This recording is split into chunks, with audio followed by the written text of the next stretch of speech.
wake up with a start. And you are on the ship, taking a deep breath. It was just a dream. It was a memory, but it is past now.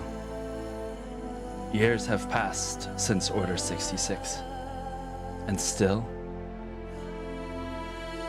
it makes your heart race. Okay. I felt, Yeah. It was the dream again. Oh, again, I'm sorry. It's happening more frequently, but it's okay. I didn't throw anything this time, so nothing's Improvements. broken. Yes.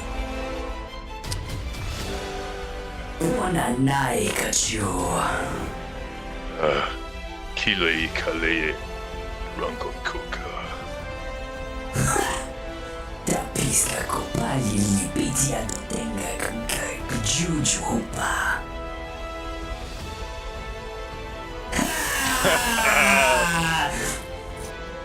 And he comes in and gives you a big hug. Oh, what were you gonna say? I mean, I could choke him from far. Oh, I like that idea. I love the skills this team has. Laura, you go for it. Entering into the room, two individuals, a Mira Luca and a human, both with red lightsabers with circular hilts. Well. It's clear to me that you are not trained in the Jedi ways. You don't have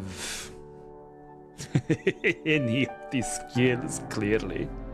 It would make it that much easier for you to join the Inquisition. I already sense enough darkness here to get you along your path. Offer to join the Inquisition. That's our big break, I think. Yeah. We might need to respectfully decline. Maybe next year we can meet up at some point and talk again. What do you think? Reaches up her hand, putting it on his face, sort of like grabbing into it and be like, we will never join you guys. Oh, Croy, you feel that it's not just the Inquisitor that is tapping into this other side. I turn to Laura and just be like, hey, remember the balance thing? Just saying.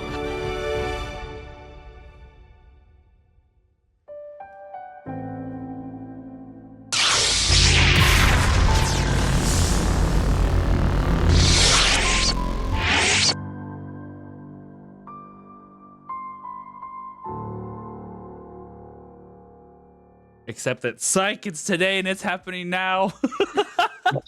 Hello, everybody. I realized at the end of that trailer, it's like Friday, 7 p.m. And I was like, oh, just kidding. It's right now. It's happening live as we speak. Hello, everybody. Well, welcome to Knights of Silver Moon, where we are about to dive into some Star Wars times. Yay! Yeah. Yeah. It's going to be heckin' exciting. As only it can be. And I'm super pumped to have some fun in a universe that's dear to my heart and so far away, apparently. Oh, nice. All right. Well, Dreamy, Sai, you now have, thank you, Dreamy. Sai, you have inspiration. So congratulations. Thank you. You totally use that only whenever I tell you that you can. Just kidding. You want to use inspiration now? Do ya? Yeah, that's how it works. All right. Amara, welcome. Also, a steak, well done. Hello. Welcome, everybody. Okay, and now Shanks, you have a mission. See, we need to have a missions list on the side. It's like subquests, and the subquests so mission far are parameters. yeah. Mission So fails if you don't say yeehaw at least yeah, once. you have to say yeehaw at least once. Some sand needs to bother Laura at some point is also the thing that I have here. So we are ready. We have all of our side quests. If you do not complete these bonus missions, then the mission is a complete failure, even though it is a bonus mission. That's just how it works. Yeah. That's how bonuses work. That's how bonuses work. Okay. Well, you know who I am. I would imagine maybe some of you don't. I just realized that we have people here from other streams. So, welcome. I am the Aaron Dungeon Master here on Knights of Silvermoon, but we're not here about me because we are here about these people. These are the stars. The literal celestial bodies. And we'll start right here. Sai. Oh, yeah, I realized you can't see. I don't know who you're pointing at. To me, you're pointing at the side of the screen, so I'm just like... Who's over there? I forget. Sai, go for it. Hello, everyone. I am the illustrated DM Shanks. I am from Top Down Tabletop. I normally have my wife Vix Draws here to tell you about the things going on Top Down Tabletop, so I'll just say you'll have to check our Discord because I don't know. Actually, you know what I do know? We're playing Tides of Zamali tomorrow night. I don't know what time, and I'm playing Cycler Dane, who is a human scout, and I've been frozen in carbonite since the beginning of the last episode. Mm-hmm. So he has no idea what's about. Ladies and gentlemen of the audience, our friend has been backstage this whole time, blindfolded. Let's bring him out now. Anyone else cool? Yo, I did some research into carbonite freezing, and boy, am I gonna have some fun with this. So. All your stats are 1. You have 4 levels of exhaustion. No, I'm just kidding. Okay. Next to Sai over there, we have Alkura. Go for it, Alkura. Hello, my name is Rachel, also known as Pip. You can find me over at Marquee Gaming, where I stream art over there on Mondays at 3:30 CST, and then I also stream D&D with my other half, Marquee. We do like a gothic horror game where magic is just constantly going crazy and blowing up, and it's pure chaos. So if you want to come add to this chaos or subtract to it, you can check us out on Sundays at 7 CST. In this game, I am playing Alkura once again. She is a level 7. I don't remember what, like, she's a Jedi, but okay, Guardian, that's what they're called. Kicked out. You have now been Yeah, I know. expelled I'm from so sorry. the I was spending too much time reading my lightsaber moves instead of remembering what my actual class is. But yeah, she's probably the peppiest Jedi you'll ever meet, and is excited to be back into it. Okay. Laura. Hey, my name is Sherry, my friends know me as Cheryl, but you guys can call me whatever. I'm with Top Down Tabletop, and I'm not in any games currently because I'm on a bit of a break, but that's fine. I am playing Lore, or Laura, and she is a level 7 Sentinel with Path of Forceblade. You said you're so much better than mine. I was practicing while you guys were doing it. I'm just like, I'm not going to mess this up. It's okay. We know who the true Jedi is here. It's fine. We know who was paying attention in class and who's going to get reassigned to the farms. You know what, though? That does make sense for my character. So it checks out. It's all good. We're good. We're Gucci. All right, Gruff. Hey, I'm Sander. I play Astrid in Age of Myth with Aaron on Knights of Silvermoon. But here I'll be playing Gruff, my Lasat scout mechanist. He has a tracker droid companion named Boot. 800T. Yeah, it's like the official name. Yeah, I'm excited. I get to reprise the role of Gruff in another game, so it's exciting. Yeah. happy to play with you. All right. Well, we are, I think, without further ado, we are ready to go. So, I hang on to your bootstraps, kids, because we're about to go for a ride. I think, maybe, I don't know. All right, here we go. Roll that intro.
All right.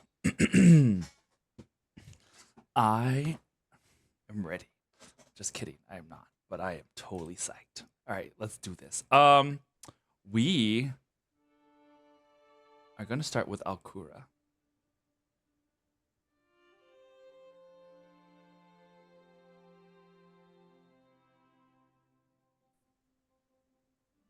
Alkura, the voice of your mother speaks, and it fills your heart with warmth.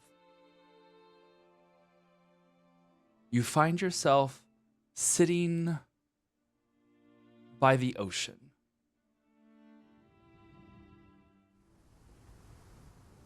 These massive waves that crash into these steel-like rocks. You and your mother sit there, as you do on occasion, enjoying the breeze. And you can tell that she is pensive. Here at the edges of this ocean on Kef Bir. I know I've told you much about the Force. But this is an important lesson that I want you to remember. The Force is like, well, it's like this ocean. It can hold vast wonders, give life to so many things.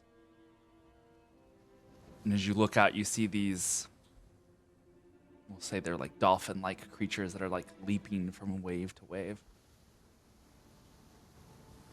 But it can also have a dark side to it. It can support life as easily as it can take it. And it's up to each person, especially people like us, to decide how we will use it. To give life or to take it. To achieve balance is to know that one cannot exist without the other. But also knowing that one doesn't have to use the dark side to be in balance. Does that make sense? Yeah, I think so. Yeah. So balance is good. You don't have to use dark side. Yes? Yes. Okay. She runs a hand down the back of your head and like plays her fingers in the curls of your hair.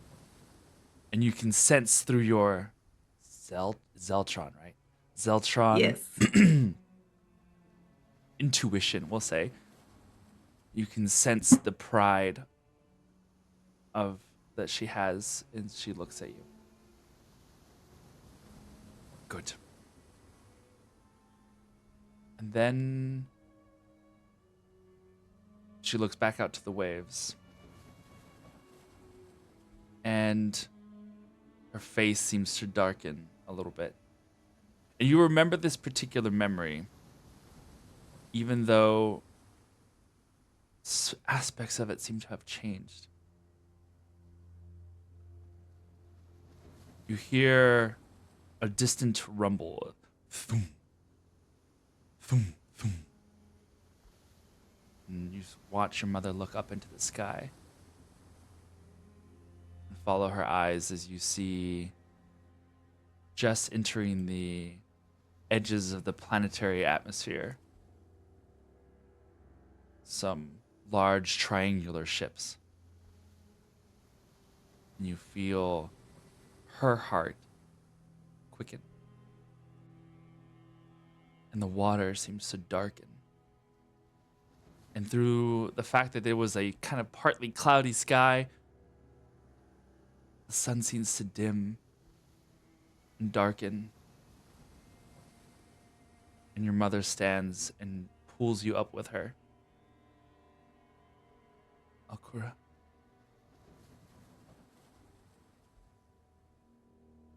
She turns to you.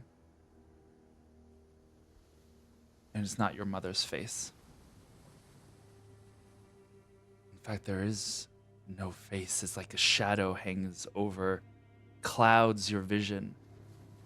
And the shadow is like mist or fog that roils and not disfigures is not the right word, but it's like obscures where your mother's face would be. And from it, a human man, Amira Luca, with his eyes clothed, stands now in her place. And he looms over you. And then you feel a sudden shake and jolt. And you find yourself shaken awake back on the ship. Your mind having drifted for a moment into this memory.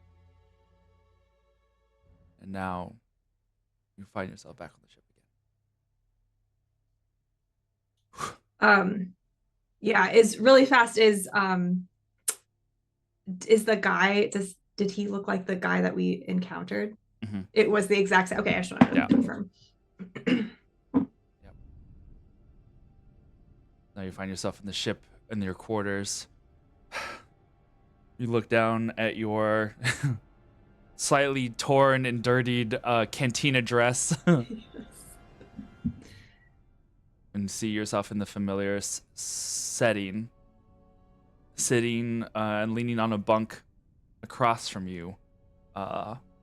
Laura sits kind of staring pensively out at nowhere. Laura, you had watched for a moment as Alkura had kind of like dozed and then suddenly came to. Your mind has been kind of replaying the past hours' events, the craziness that had just collapsed in around you, it seemed like, and you had fought your way out of. And there is a momentary like surge in the force as Alkura comes awake.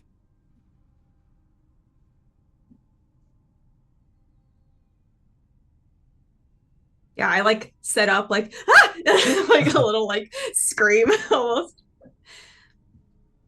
Laura will sort of just change her gaze slightly, just like, "Are you all right?" Uh, I don't have nightmares that much. That was weird. I had a really weird dream. That kind of freaked me out, actually. Yeah. Do you want to talk about it? I guess that's what friends do, right? Friends definitely talk about their dreams. Yeah. Checks out. Okay. Yeah, all right. All right. Yeah, I'll tell you for sure. Yeah, so I dreamt I was back at home with my mom, and we were kind of doing like our normal lesson. You know, we would always kind of like talk about the force and stuff. Sit and watch the waves. But then there's a bunch of ships like the ones we just saw actually. Mm. And then my mom wasn't there anymore, and it was that guy. That guy we just fought. What? Really? Wow. Yeah. That sounds horrifying too. Like, ugh. Yeah, like no one's supposed to know we're like she's there. Like she's been shielding herself for a long time now. Mm. So, Does this mean she's in trouble? well, I'm not too good at like understanding dreams and whatnot. I was never trained in that, but I know sometimes they mean things. But we killed that guy. So why was he in Yeah. the dream? Well, I mean, as they say, it's like people can die, but like, are they like 100% dead? Like, I don't know. I mean, you stabbed him pretty good. I know I did. So, I don't doubt that, but like, I don't know. yeah, okay. It'd be okay, right? I mean, is there a way that we can check on her? Do we keep in contact? Like, what's like a safe way they were able to kind of like check in? You If have any. yeah, I was gonna say, I was like, I don't know. I mean, you could probably try some encrypted communication. Usually using subspace networks it probably isn't always the best, but it's more of like emergency situations. But you feel the ship shudder again, and you feel that slowing motion as the ship leaves hyperspace.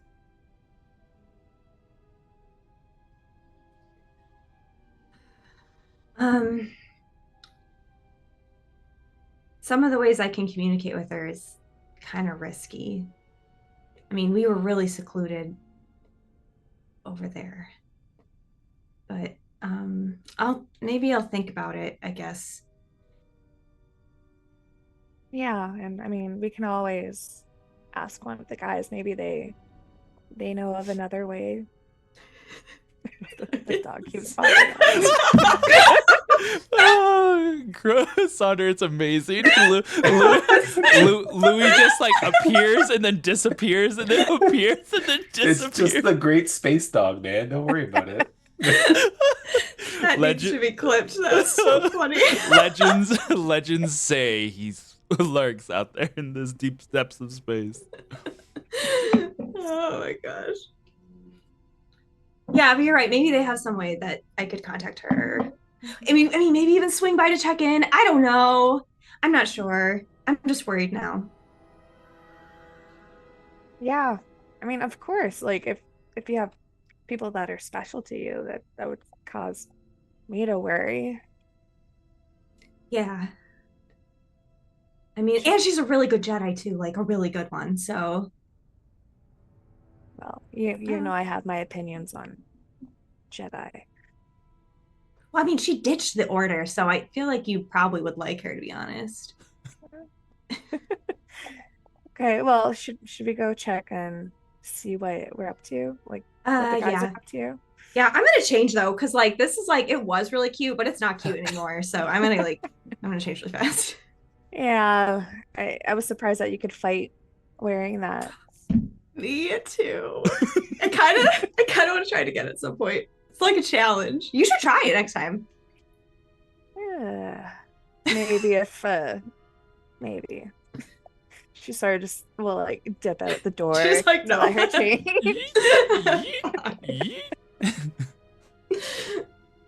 Beautiful. There is we're gonna switch real quick. Let's do not this. Hold on. Gotta get the right tension for this. Not for any reason in particular, of course.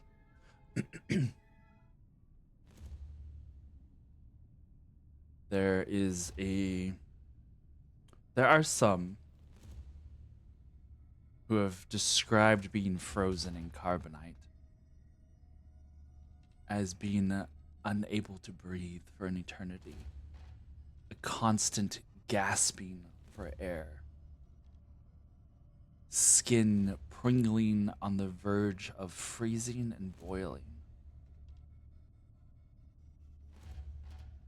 Sai, the moment came when your body was frozen. And though you have been unconscious for a little bit of time, your mind seems to be stuck in almost like a pause. Your one last vision was of Durid Kel looking smug at you as he ordered his goons to flip the switch. And it's like that moment has just been stuck in pause in the back of your subconscious, and suddenly you can feel your body crackle. And your heart almost wants to burst from its chest from the pain. And suddenly your eyes start to open. And you're probably, I'm assuming, one of your initial thoughts is fight. Because that was the last thing that you had felt. But instead, a curious looking Rhodian stands over you. Whoa there now. Who are you? Hi. My name's Judith. You are now recently back amongst the living. Not that you were dead, but you were pretty close. Wait. Can you, how many fingers am I holding up? And she has like these really long digits that she waggles with the little suction cup ends that are over your face. 4. Where's Kel? I honestly can say I don't know. We just left the Edge of Crimson. Probably if what we saw was any indication, I'd probably assume he was Stardust by now. But you know, were you too close? I don't think you two were close, right? I was planning on killing him. Oh well. Hey, you can scratch something off your list then. That's one less thing you got to worry about. Maybe not. I mean, we could probably find out. But you're safe. Give me just a moment, all right? I'm gonna go get your friends. you hear the step, and then the door open and then close behind her. She like leaves where she was at. Cyclar would immediately check to see if he's got his gear and weapons on him. You have your clothes, but you don't have any gear or weapons on you. You find yourself. I start looking around for a weapon. I've been screwed over too many times to just trust. Yeah, that's fair. You seem to be in what looks like a kind of a cargo hold. Across the way is a rather wet and curious looking Wookiee that just kind of like is sitting in the corner, like you like as you sit up, he's sitting up, and you both kind of tilt your head like. But he has like a big blanket wrapped around him, and he's sitting. He looks kind of like wet dog just after kind of drying, not all the way. Hi. Are we prisoners? All right. You see you just like start to look around, and there's a work table that's next to you, and like the scene from a horror movie, you see 2319 on pieces, like parts of his like there's like an arm and a leg that's in a box, a little small box, and then there's like his head like tilted on the corner away from the rest of his torso that has like the chest cavity opened up and like wires are sticking everywhere. Oh, 23, what happened to you? I'm gonna see if I can turn him on. I mean, activate him. I want to be clear. Yeah, fair. Fair. You take a step over the side and you can feel you haven't quite got hibernation sickness, but you do feel a little like uneasy on your feet as you're trying to get your bearings. You go over to this little switch on his head and flick it into the on position.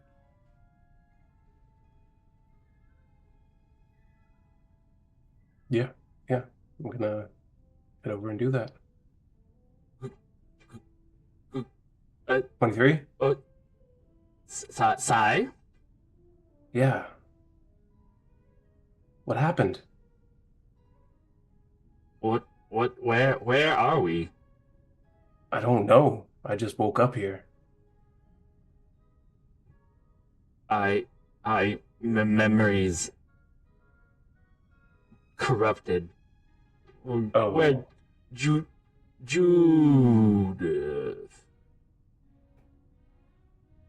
Like power seems to have like side down again. I'm trying to figure out if Sai would consider that a warning. Because he's very confused. I'm gonna say that for Laura and Alcura, as you get out of your out of the crew quarters, Judith comes out from the oh my gosh, the cargo hold of the ship, and it's like, well, good news. Your friend seems to be alive. He is out of hibernation. If you want to go and talk to him, I'm going to go speak to the captain and let him know. Yeah. Okay. All right. She continues walking to the front of the ship. Thanks, you're the best. The door opens side. You immediately turn around. You grab your closest weapon probably would be like the leg of 2319. Yeah, he definitely just grabs it at the ankle and like lifts it over his head. Akara doesn't even notice. She just immediately hugs you. It's like, Sai, you're alive. Oh, okay. I am safe then. I got captured by Kel. I don't know if you know. Oh, we did not know that. That's news to us. Crazy. Totally new news. How did we all end up back here? Where is here, by the way? I have a lot of questions. Yeah. Well, we hired some other people to come help to save you when we found out you got in trouble. So we're on that. Yeah, we're on Gruff's ship right now. Oh, you haven't met him yet. You can meet him soon. He's really nice.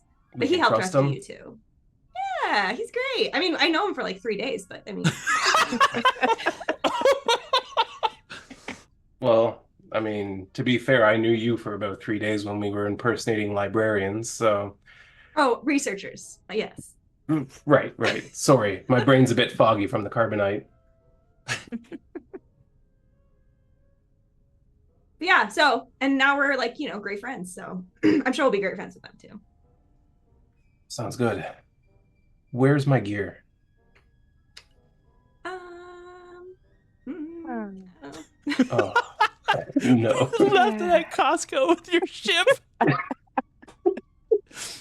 For reference, for everybody else, Sai asked me where his ship was, and I was like, probably in the parking lot where you left it. So it just went off from there. Beautiful. So, yeah, why'd you get in trouble with that guy? Well, high-paying job, short notice, enough for me to overhaul the whole ship. And I should have asked more questions. I thought it was an in-and-out easy thing, slice some data, get out of there. Turned out that was not data I wanted to hand over to them. What was it? I'm not sure what you would call this sort of thing, but you two might. It was information on children that were of interest to, well, both sides of this fucking war.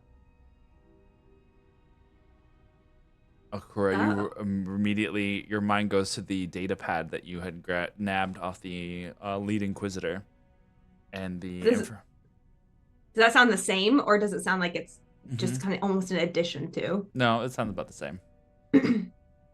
Oh, this. I just pulled out my pocket.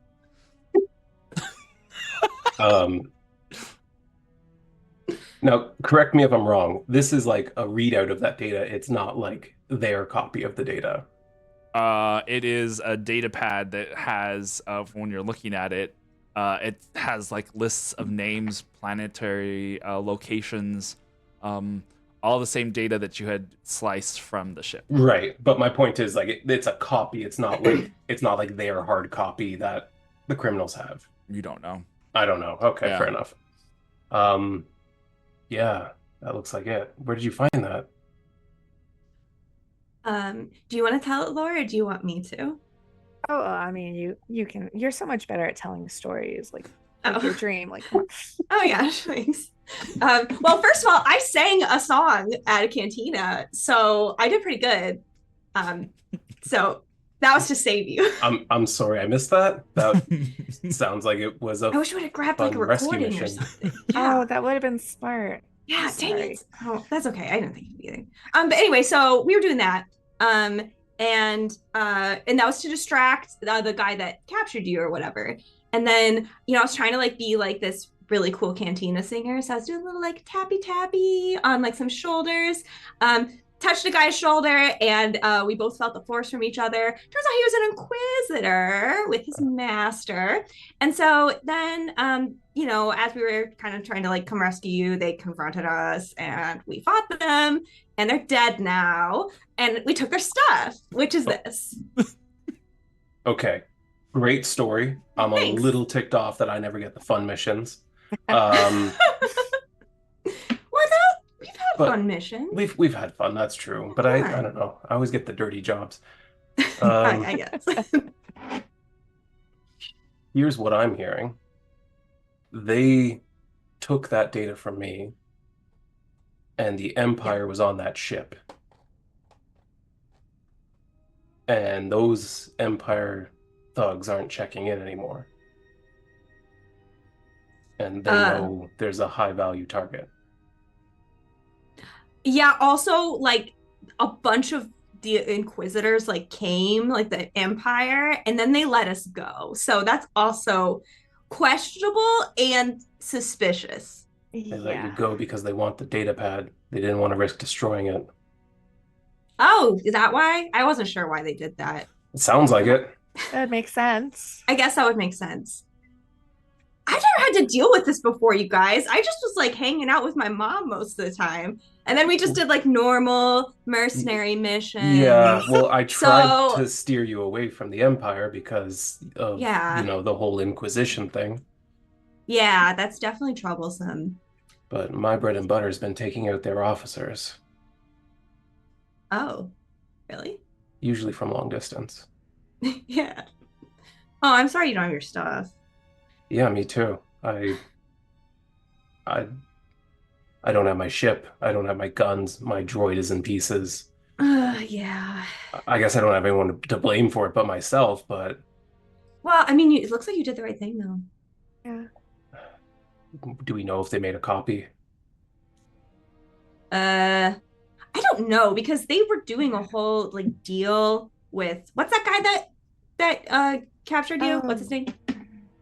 Durid Cal. Durid Kel? Yeah. Jared Cal. Yeah, him. They were making a whole deal with him, and I think Yeah. that's when they handed it over. So, Mm-hmm. I mean, is that the sort of thing you make like a bunch of copies for? Or is that the sort of thing that you just have one copy? Because of how valuable. Known a criminal to act honorably in a trade interaction? I've never done that, so I don't know. I would Fair. assume not. We can't assume anything's going to go in our favor here. Yeah. The Empire may already have it, but the fact that they let us go means maybe they don't, which is the best case scenario for the galaxy and the worst case scenario for us. Yeah. Where are we headed? We could go ask, actually. I have no idea. All right. How you feeling? Can you stand up? You want me to carry you? I'm a little wobbly, but I can stand. Fortunately, I didn't go blind. I hear that happens sometimes. Oh, that is good you didn't. Because then if I hugged you, you might have actually hit me with the... You want to drop that? I didn't know who that Rhodian was, and all 2319 could say to me was Judith, and I thought maybe Judith did this to him. Oh, no, she's been trying to fix him, actually. Oh, well, that's nice. She's very sweet. I regret treating her like an enemy. Well, she's still here. You could go say sorry. Yeah, and before we do anything else, thank you to both of you. Yeah. We were going to do it regardless, probably, so. Yeah.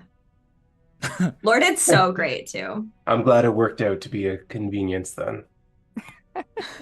I'm just joking. You know, we wouldn't leave you there. Well, a lot of my former partners would have, so. They're jerks. That's why they're former. Yes. A lot of people in the galaxy just save their own skin. Okay, well, we won't. Okay, we got your back. I'm grateful. That's all I'm saying. And, Mm-hmm. you know, you always know you can count on me too. Thanks. Should we find out where the hell we're going? Yeah. Probably smart. As you guys walk out of the door, you see the Wookiee just kind of watches you walk and goes waves as you guys leave. Take it easy, buddy. he just gets comfy back in the corner and just leans his head. Watch out for my droid for me, will you? You go as soon as the doors close. He's just like, "Who was that?" I don't know. You don't Ruff know? picked him up. All right, you're just doing things on a whim here. It was chaos, Sai. It was so chaos. Yeah, it gets that way. Yeah. Nice. Right. So as you exit the ship, or actually exit the ship into space. I just realized what I said. Aaron wants to TPK us immediately. Immediately. To be fair, I don't know the ship. I could go straight out the airlock and not realize. Yeah, I went back to look at the layout of the ship because I was like, oh wait, am I even doing this correctly? And the answer was no. So the room that you exit out of, you immediately find yourself in a large open space of well, not large, but bigger than a small cockpit anyway. It was like an open space, control area, where you see Gruff. Gruff. I also realized that none of you describe your characters. So, Gruff, go ahead and introduce your character. We'll get to everybody else again. Okay. Gruff is a large Lasat, standing 6'9". He has somewhat of a mohawk that goes down his back, and has very prominent green eyes and a dark purple stripes that adorn his furred body. He's listening very loudly to Jizz soundtrack. One of his favorite bands in all the galaxy. Oh, hold on. With his, yes. And he's just kind of twiddling his finger around as he's pressing buttons on the ship, and his little tracker droid Boot is flying around his finger, and they're just kind of jamming out. Cute. You see, Judith has already sitting in one of the other chairs, Like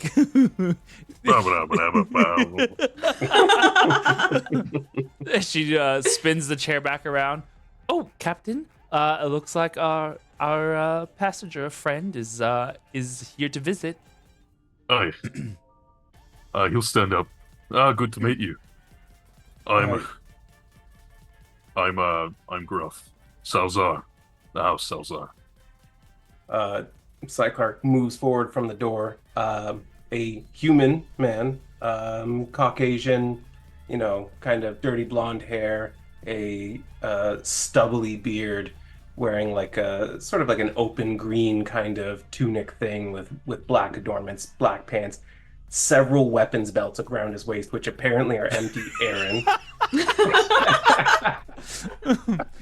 Good thing you're on a mercenary ship. We can get you fitted out. Don't worry. And he has like a, like the wedding ring tan. He's got that with like a wrist grappling hook. Just throwing that out there. Just saying.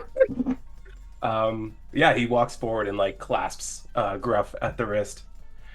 Cyclar Dane, good to meet you. I hear I owe you a debt. Oh, I had a problem with Durit Kill myself, so getting you was a part of the deal. It's fine. I'm getting that a lot. Mm-hmm. It was a rescue of convenience. I rescued you because I wanted to. I say from the back. She rescued you. I rescued the Wookiee. Yeah. Oh, fair enough. Well, that explains that. That ship you got here, Zeta class? It's a Theta. Yeah, it's a Zeta class. I happened upon it one time that a bunch of the Imperial guards died. I inherited it that way. Under mysterious circumstances. Right. Yeah. Well, I hear you. I inherited the Wayfinder when Crime Lord mysteriously fell ill. Right. It happens. Yeah. Unfortunate. Depending on who you ask. But anyway, I'm grateful and for you having us on your ship. And I was just wondering, where are we headed? We're going to a place called Iram. It's a water planet, not far from here. There's a settlement there, an island called Keeves Light. I know a friend. He runs a mine there. His name is Marcos Vera. So he should be able to help us while we settle. You're sure we can trust him? Because I think so. I hear the Empire's on our tail. They are, but this place is somewhat deserted. By the way, what's where my mom was from? Where is that? I think. Hold on. Did you name a planet? If you didn't, that's fine. I did. Okay. Kef Bir. It is a incident. It is one of the planetoids around Endor. Yes. Oh, okay. Mhm. Cool. Okay, so we lay low. Is that the plan? At least Or what were until you we thinking? can. Yeah. At least until we can get a bearing on what we want to do next. Okay. Yeah. We'll have to find safe hands for that data pad. And there should be some things to help your droid. Well, He fought an awful good deal and almost gave his life for the mission. So I really appreciate his courage. well, thank you for saying that. He's always been a good droid. I'd like to see him back in repair. Speaking to that, as soon as we land, if we can find some more parts, I should be able to get him up and running, provided, of course, they have their proper motivator, a couple of spark plugs, several wires that I'm missing, maybe a little grease probably wouldn't hurt. I'll make you a little shopping list. We can try and sort it out. Right. Thank you, Judith. I'm gonna go and see if I can go tinker some more. All right, you just I'll see you in a minute. Thanks, Judith. And she walks out. Your eyes follow her as she walks back to the other room, and you realize that in the corner there is a super battle droid / battle droid that is like currently like holding its own legs, and it's currently plugged into a power generator as it is recharging. Louie! No, Louie! Louie! No, Louie! Just kissed him out of existence. Oh, feels so good, Mr. Stark.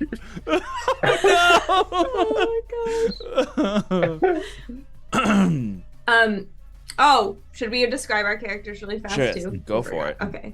Do you want to go first? No. Okay, I'll go. Alkura is like, she's half Zeltron. So she's like 5'7". She has like pink skin, darker pink, long hair that's kind of in a bunch of like little metal fastenings. Just hangs down her back. And her eyes are like a purpley color. She is not dressed. She doesn't want to dress like a Jedi, so she's dressed in more like kind of simple mercenary looking clothes. Right now, like you can see that she's like a double-bladed saber on her belt, but there's other ways she'll like store it or different things to last time was like a curling iron was the last time. And yeah, she's always looking pretty like peppy or happy.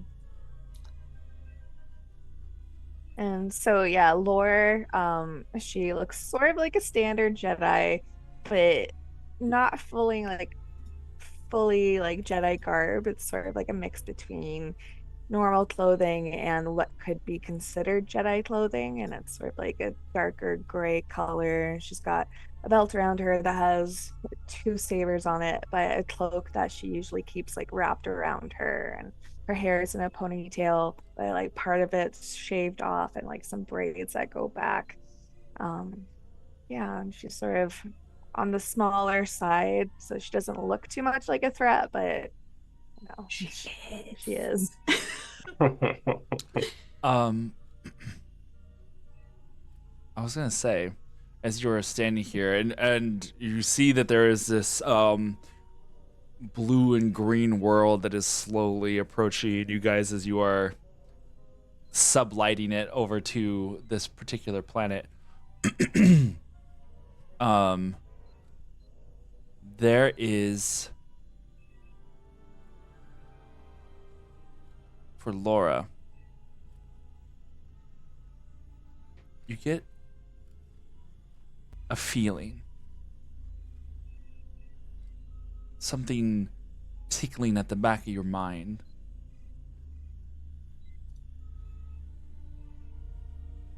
Laura. And your ears immediately kind of perk up, even though the sound did not, it kind of resonated from inside your mind outwards. It was a presence, feeling of familiarity, a feeling that you have not had for a long time. That's, you could have sworn that it sounded like Tour, but he's been gone for a long time. And then if the feeling fades as the ship coasts closer to the planet.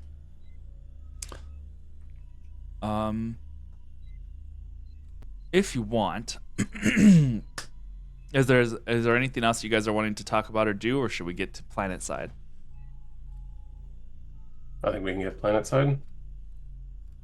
Think Yeah. so, yeah. I mean, I think Alkura would mention, like, Yeah, ask go if for it. anyone knew. Like, I think she would just kind of like quickly mention as we were landing, be like, really fast, you guys. I had a dream that my mom was in trouble, and I kind of want to check on her. So, do we know like how maybe we could do that potentially without alerting the Empire?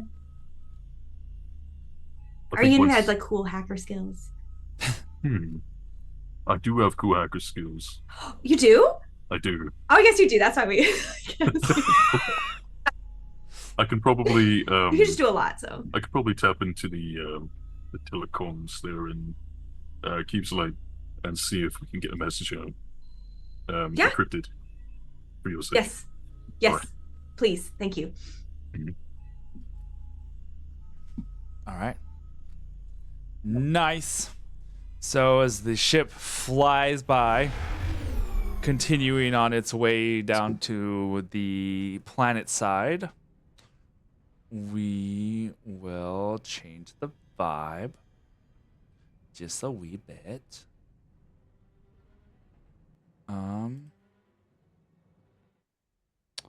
Let's do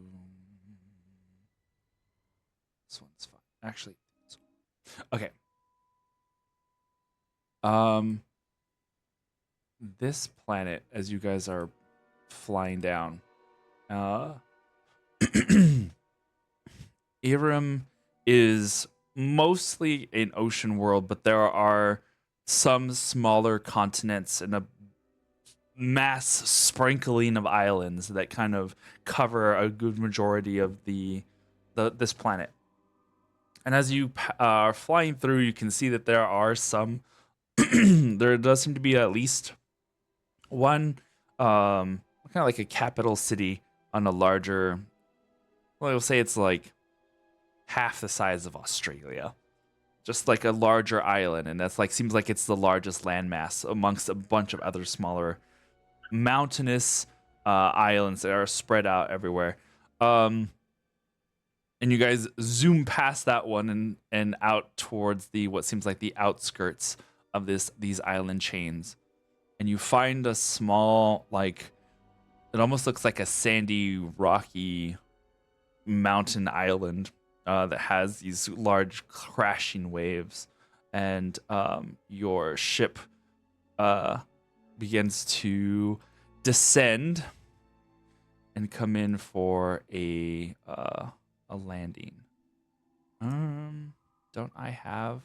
I thought I had. Oh yeah. So is it like kind of eventually like lands and settles down?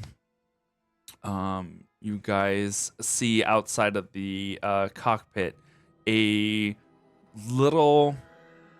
There's almost like an ancient ruin that is built to match the sandstone-looking rocks of this mountain. Now, from a distance, it would easily be lost in the amongst the stone and rock, very well hidden.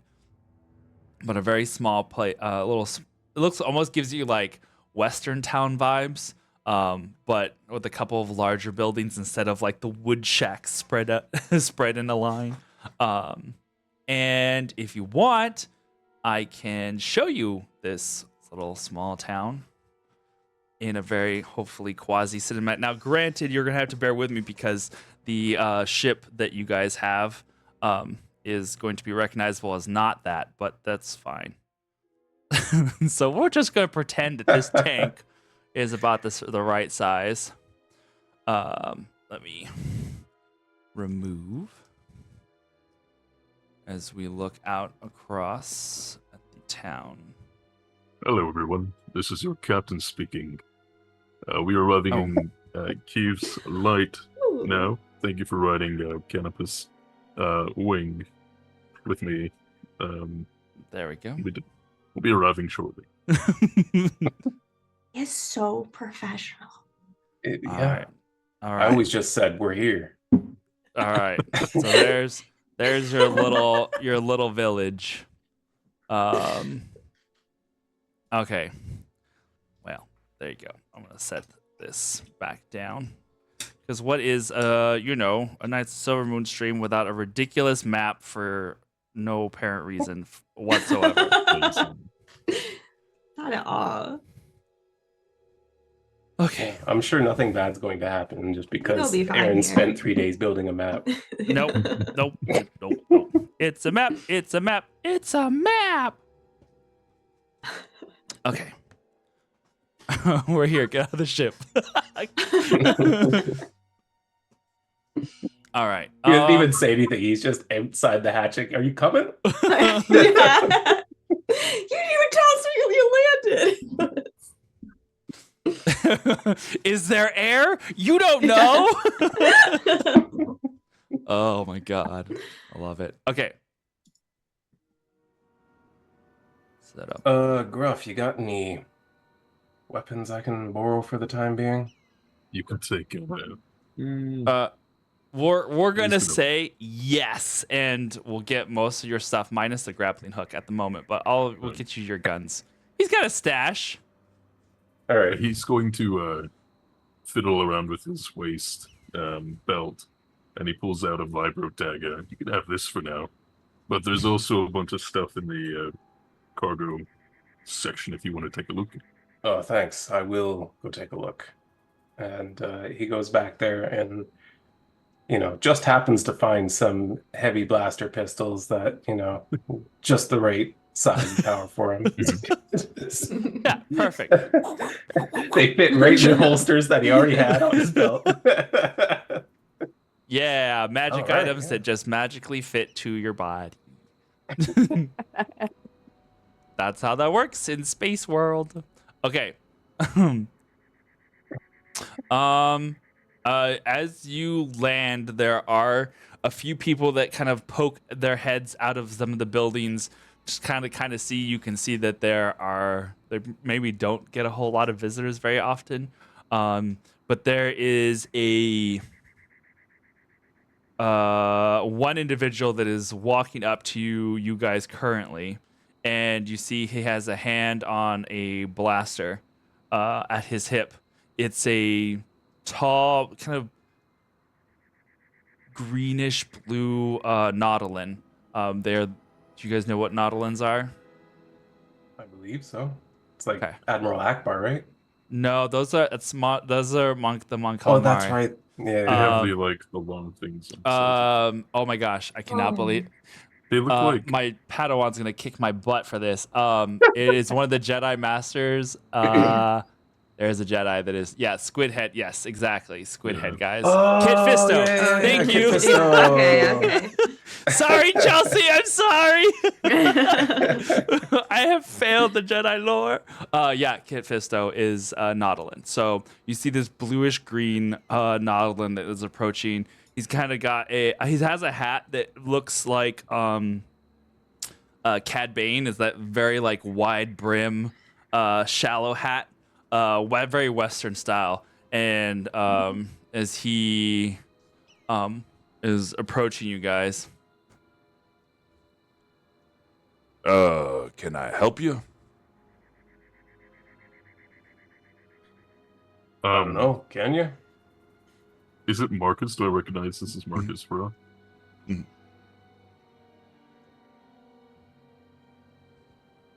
We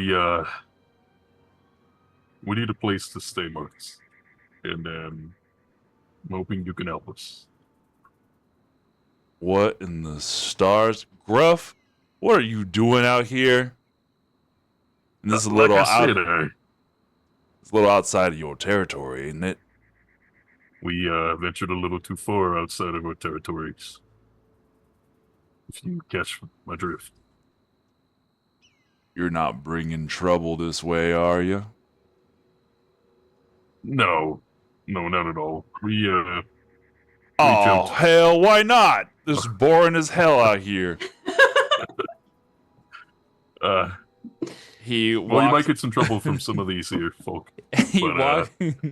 he walks over to you guys, and there's now this like friendly saunter. You can almost hear, even though there's not, but in your mind you can almost hear spurs jangling as he just kind of saunters over, takes the tip of his hat and nods to the ladies and to Sai. Pleasure to meet y'all. Welcome to Kieves Lat. I'm sure this is not exactly your dream vacation, but your as long as you start no trouble, then you're welcome here as long as you like. Any friends of Gruff's are friends of mine. Thanks. I think it's nice here, honestly. A lot nicer Yeah. than a lot of places I've stayed. Well, a lot nicer than the last place too. So Oh, really? Why don't you come on over to the bar and we can have a nice little chat, see what I can do to help you all. I appreciate it. I could use something to warm me up.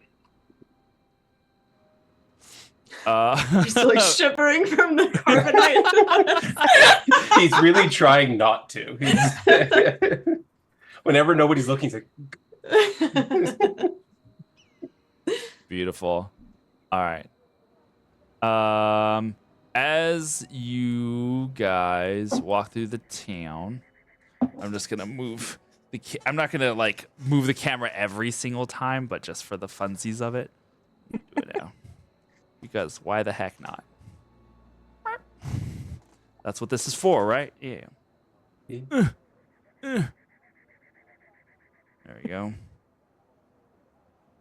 All right, so we're gonna put you. Guys are gonna walk back to this building. I'm just gonna put you guys on the top of it. That way you know where you're at.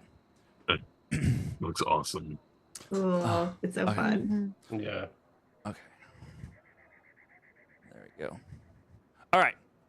Enough of that nonsense. There's a couple of the people that are here in the town that are like starting to come out and look around.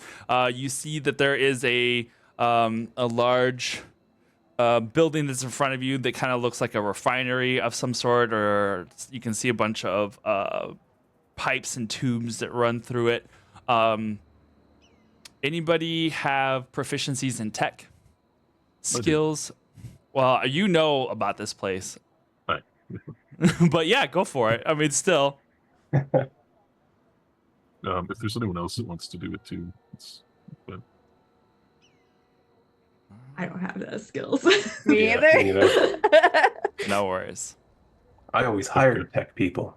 I got a 26. 26. Nice. It seems like currently with the machinery that you can hear humming and the tubes that run over the edges of the bed / cliffside into the water below, that this looks like a desalination plant. So they take the water from the oceans, and you can see that there are several carts that have lots of white sparkling powder on top. And as you guys walk by, you see it's just really a lot of salt that they seem to be in the process of working through. Let's see here. As you get into the cantina, do this one. It does seem like there's a little more people in here than there are outside right now, as it seems like either they are on break or maybe you caught them on the weekend. Who knows? But as he pulls you in, you guys find a nice secluded spot. It doesn't take long before a server droid comes over and brings you guys some drinks. And your host takes a seat around with the rest of you guys as everybody gets comfortable.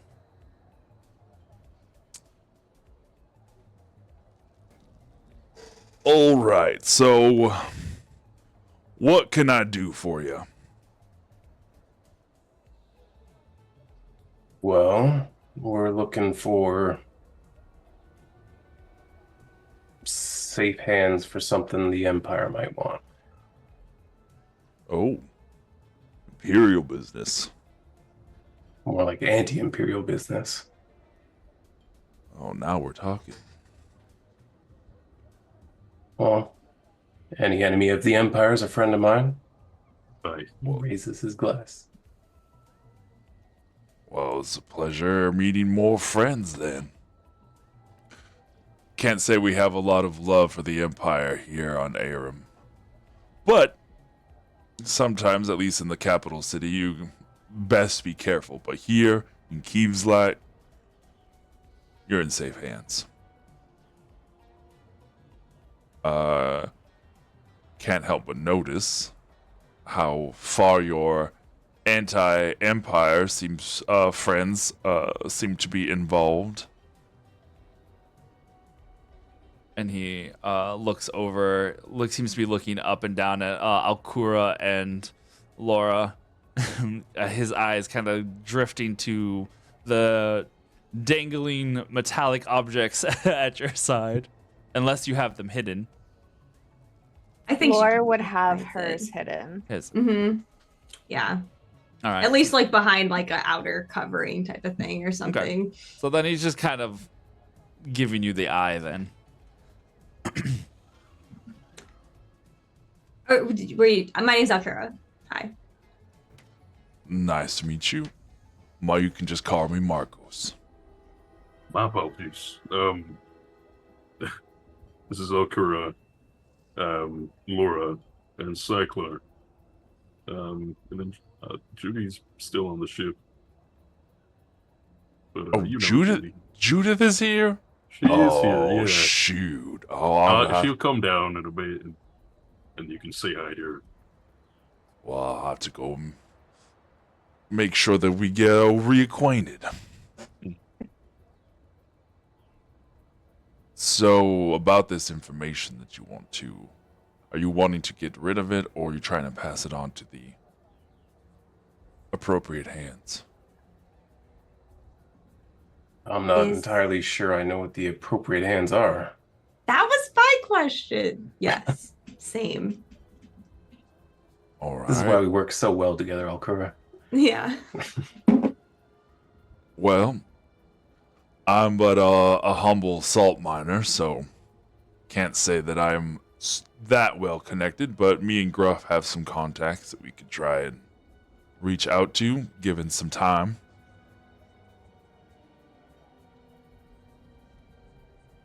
Okay. How long y'all planning on staying?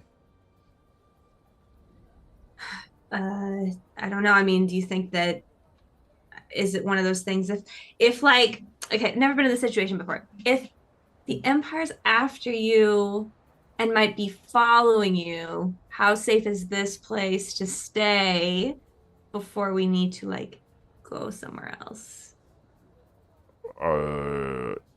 Is the Empire following you? I mean, I don't think they are unless something happened that we didn't like. I don't know. We don't have a tracker on There's our like- phone. I'm going to be perfectly honest. I was frozen in carbonite up until about 10 minutes ago, but based on the story I was told, I think they're probably on their way. Well, they were following us and then they stopped and then let us go. So I don't know what that's supposed to mean. All right. So they're following you, and they're probably on their way here. I'd give it, maybe a couple hours before they can track you to this spot. I'm afraid we don't have much in the way of defenses. So we should probably make quick work of trying to get in contact with those we need to contact. Yeah. He stands up and shifts his coat. Well, I am going to try and find you a safer harbor than my little abode. But I will have to do some calling around and ask for some favors. So, hang tight. And I will be right back. I like before he leaves, I like nudge Gruff. I'm like, do I ask him about the thing with my mom, or like is that later? Like I'm not really sure what I should be doing. Yeah. I think we can. Is I think we can add either that in. sorry, like a meta question here. Are either of our force sensitive people particularly insightful? Me, I am. Then I can like read people's moods and stuff. Yeah, in like a then 10-foot range. he leads Silene into Alkura and it's just like, do you trust him? Do I trust him? Make an That's insight fine. check. Oh. Is there insight in this game? Yeah, I think so. There 'cause is. They... Yeah, all right, cool. Yeah, and I You can use my charisma modifier for insight with Beautiful. my We'll do build. that. So. We'll do that. So that's 22. 22? Mhm. Okay. Hold on, sorry. Trying to find a nice happy balance with all of these things happening at the same time. 22. You watch him as he walks across the bar and up to across the cantina and up to a stairwell that I don't know where that came from. The stairwell that goes seems to go around the edge of the room and goes up to the top, like a second floor. Me. Oh yeah, that's fine. Okay. He is scared, but he is hiding, masking it very well. It doesn't seem like there is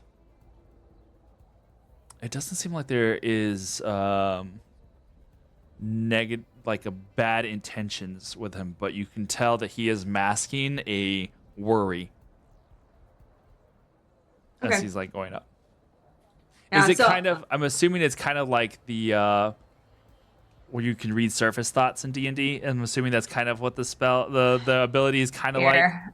I'll tell you actually because it's like kind of a Zeltron thing she usually will do with this. If I can find a natural empathy. Oh yeah, I can sense mood shifts. Mood shifts. Okay, so it is moods. I just didn't know Yeah. if it was like surface level thoughts or if it was like the mood. But yeah, so Yeah, there- it's the mood. okay. You get the vibe. It's a vibe check. It's a vibe check for very sure. literally a vibe check. Beautiful. Yeah, so like her eyes like kind of follow him for a second, and then she's like, he's so scared. He's Yeah. freaked out. That's what concerned me. So there's a chance he may turn us in to save himself and his people, or there's a chance that they got here before us. Or there's a chance just that the Empire's coming and that's really freaky. That's true. That's I true. mean, all that's scary. So yeah, but good point though. Other options. I didn't think of those two. I trust Marcus enough not to turn us in. Okay. I'm hoping that, no, not great in the situation we're in, but hoping it's just the fear of the Empire. Yeah. Okay. I mean, how long have you known him? We go back a couple years. He helped me in a similar situation I am now. Oh. What do you do? I took the ship. Oh, that whole situation. Okay. All right. Nice. All right. Okay. Yeah. So, I mean, we could see what we could do, and I guess be prepared if he does do something weird. But if you trust him, I mean, it makes sense. Yeah, well, I mean, like, fear's a tool, so we can always use it to our betterment. Use it as a There- weapon. Oh. What a lore I- thing to say. I fucking love that. I'm gonna say, when you say that, Lore, there is a there's this moment where you hear like a whisper over your shoulder. And it kind of makes you turn a little bit. Yes. Fear is a tool. You should use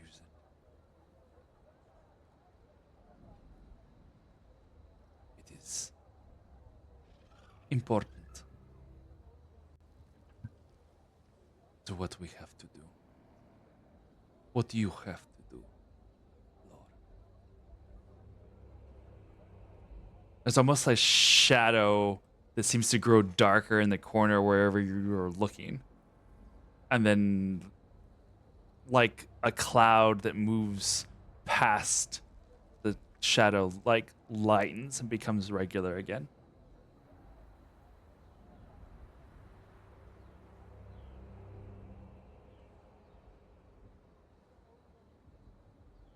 And you just see Akura kind of looking at you quizzically as you would kind of just That's start the to mood shift. yeah, Like, mood shift, and then she's just like staring at the wall for no reason.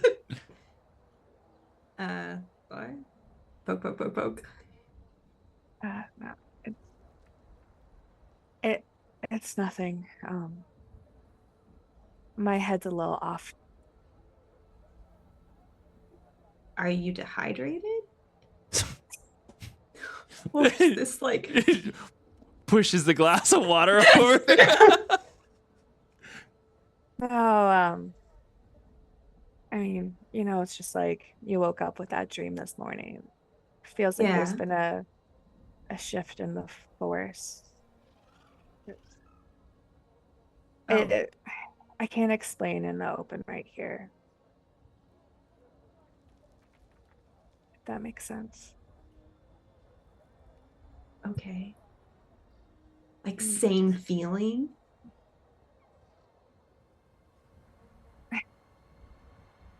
Almost, would it be like the same feeling as when she would sort of see Durd Kel, like that, sort of like the dark-ish feeling? Mm-hmm.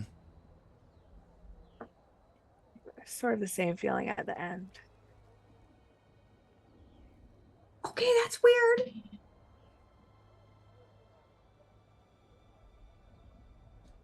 How do we Sai get there to slams get his lost? empty glass down on the table and he's like, well, now I'm fucking concerned because I've got one force sensitive telling me that this host is terrified, and I've got another telling me that there's a shift in the fucking force. What is going on here?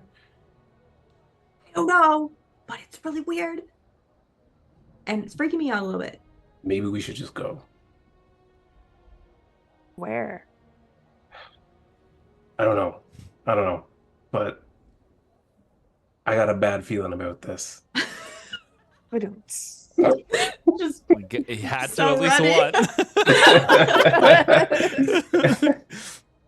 Had to get it in there.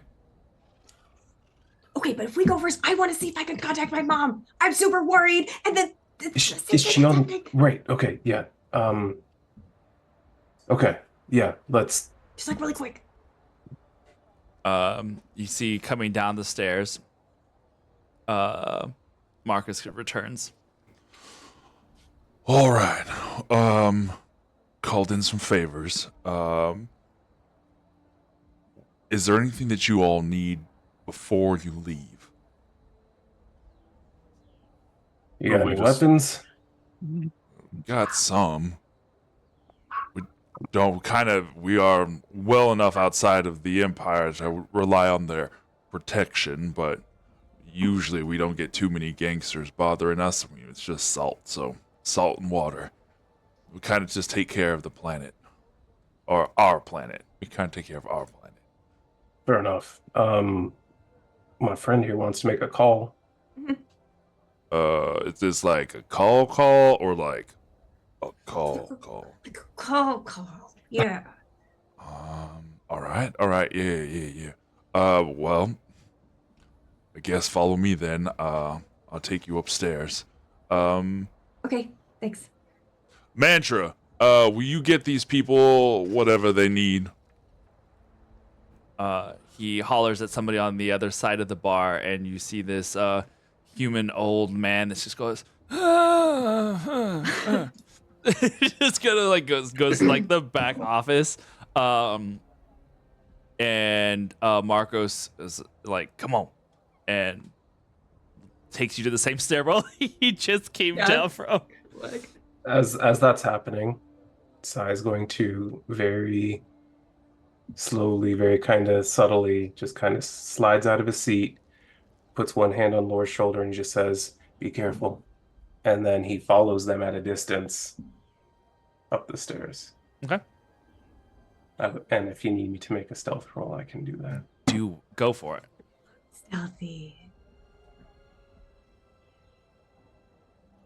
That is 30. 30. Yeah. Wow. Lovely. I Man, rolled these a rolls. 19 and I have expertise. Heck yeah. Very casually, like a James Bond villain disappearing into a crowd. Cyclar maneuvers around a couple of patrons that are there and like finds just the perfect moment to slowly follow Alcura and Marcos up the stairs. Following from a distance then. You do that. Gruff and Laura, what are you guys doing? Just gonna hang tight for a minute, or is there anything you're wanting to do at the moment? I'm gonna see if Alcura wanted to send the message out to her mom. Yeah, 'cause that's where she's going with Marcus right Okay, now. she's Is going- upstairs. okay, Yeah. Gotcha. Thanks for All the right. memory. That works. Laura's Um, going to potentially just meditate on what she just heard. Okay.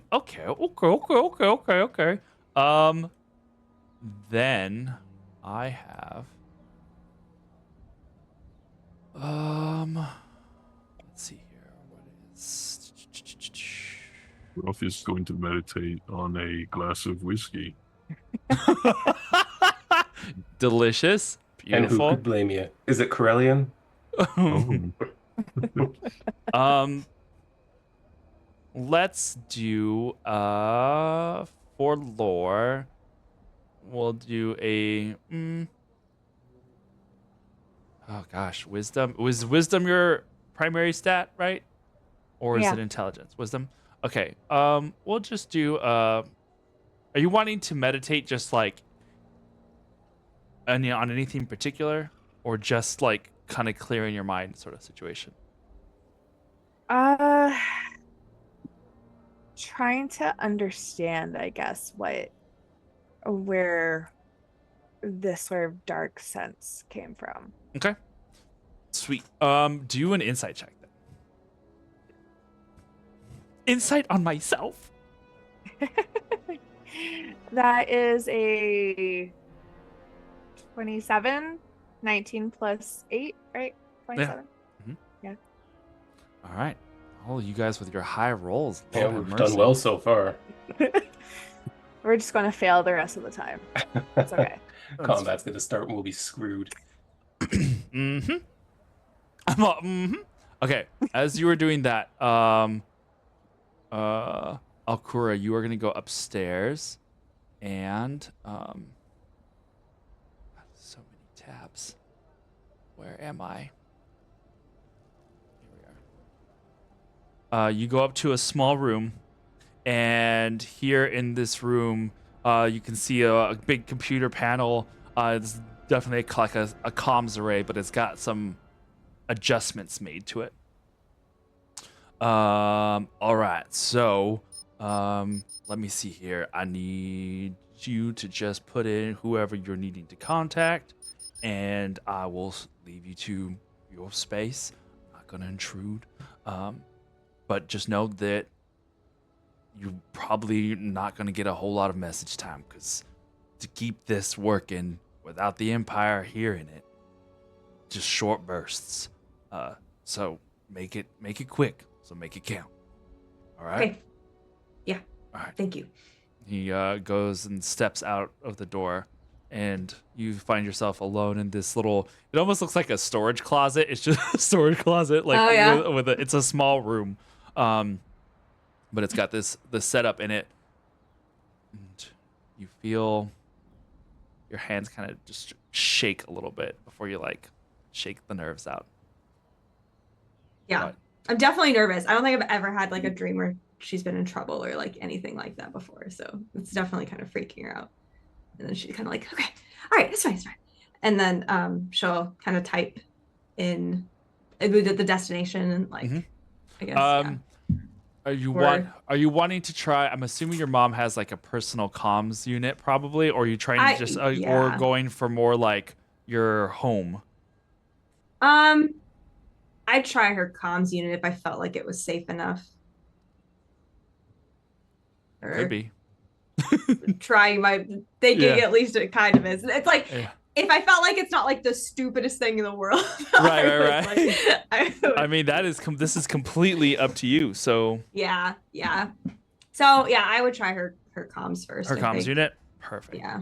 All right. I mean, you don't really have to roll a check for that because you should know your own phone number. So roll for memory of phones. Okay. I think that's a tech check. You know? Yeah, it's a tech check. Just make sure you Alfredo don't. just runs out. I forgot her number. I had it saved on my last phone. I didn't switch the SIM card. Okay. You get a burst transmission back. New communicator who this. Doo-doo-doo. The number you have dialed is incorrect.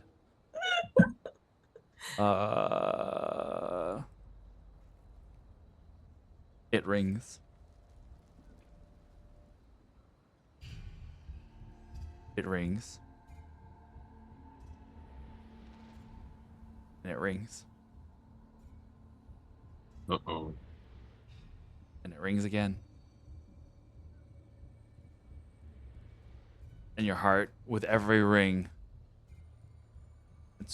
your heart beats faster and faster. And there is no answer.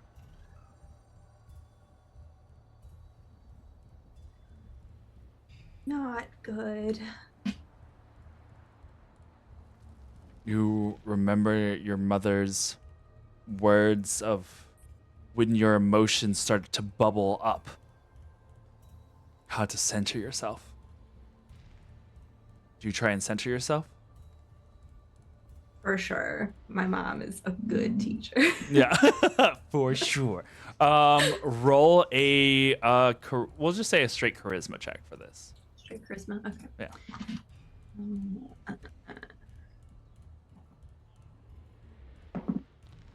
Oh, nat 20 for 24. Nice.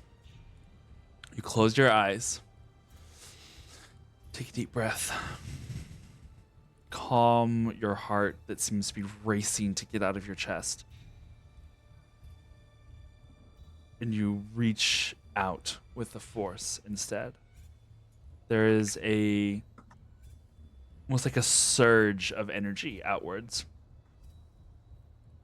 You sense the presence of almost every individual that is close by.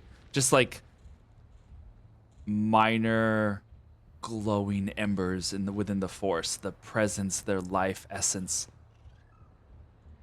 You can feel the world as it moves around you beneath your feet.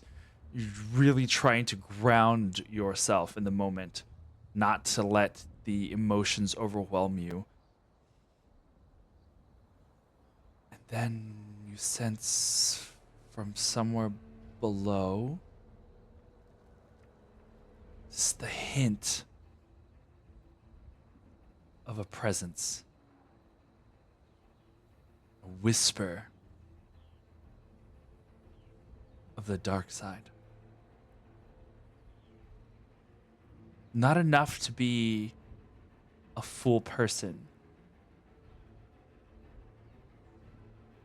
Lore.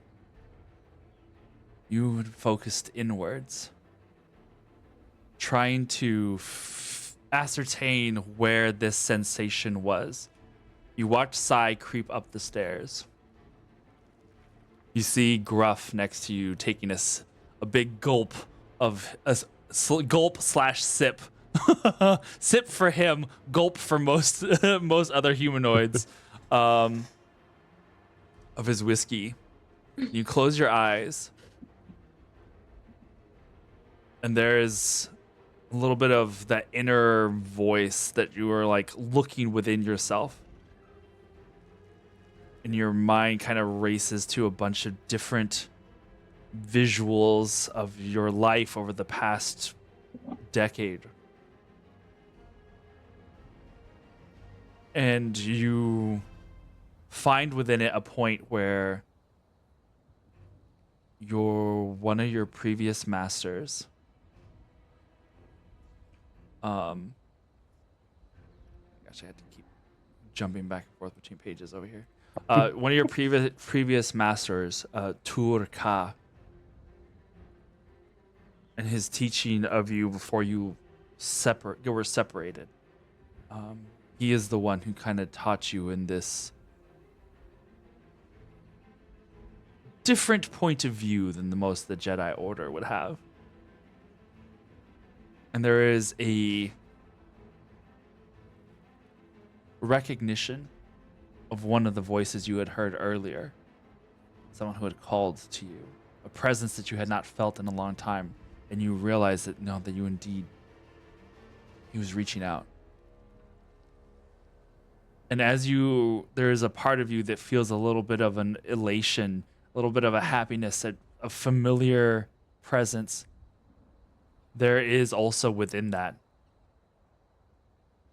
a feeling of other. And that other whispery voice that clinged to the back of your mind. Everything happens for a reason. The Force guided us together. You did not think that perhaps it would come at a cost.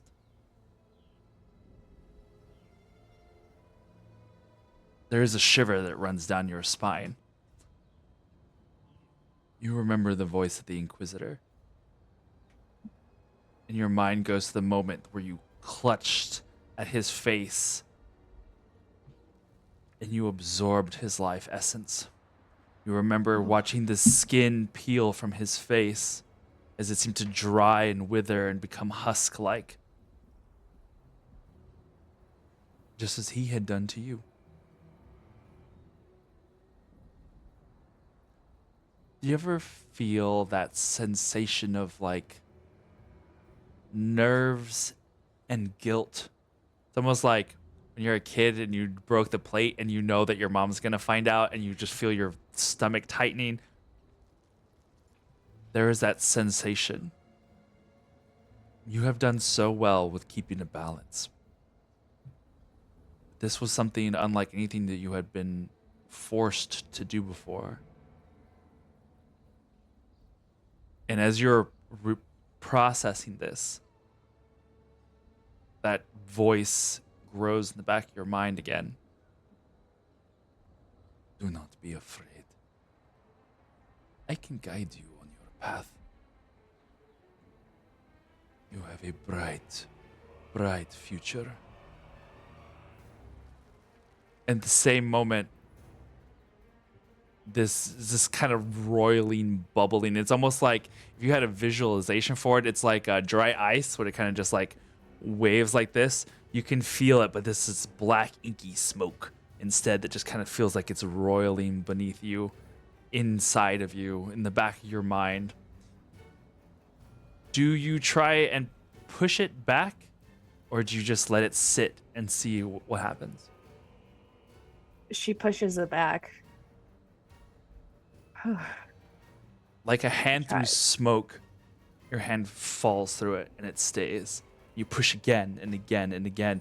And it's in this moment that Akura is sensing your mind having this little bit of a tug with this whisper.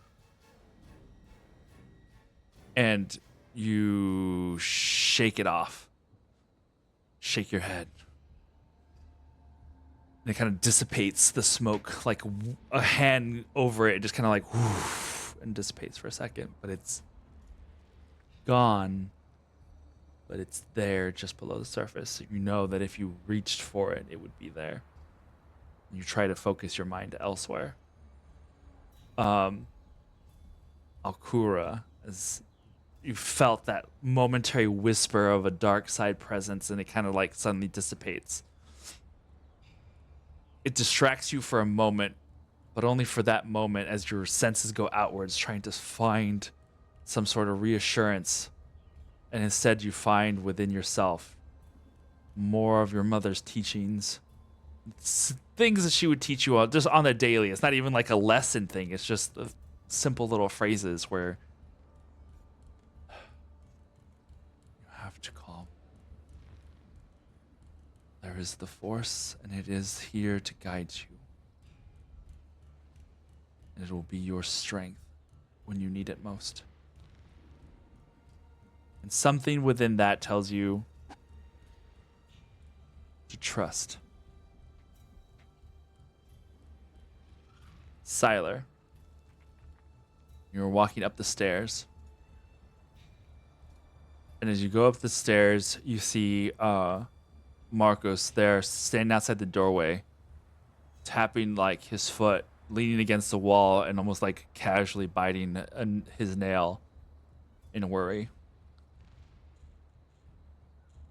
Just his big black void-like eyes just staring down at the floor.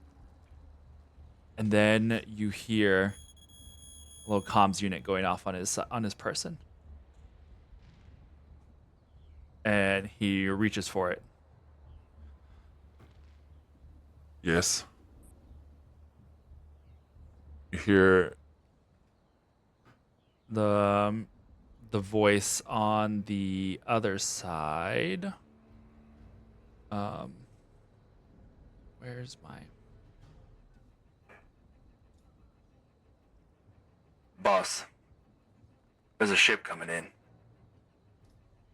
It doesn't look Imperial, it's different, but it's black. It's a strange design. I don't think I've ever seen it before. You might want to get out here. He nods and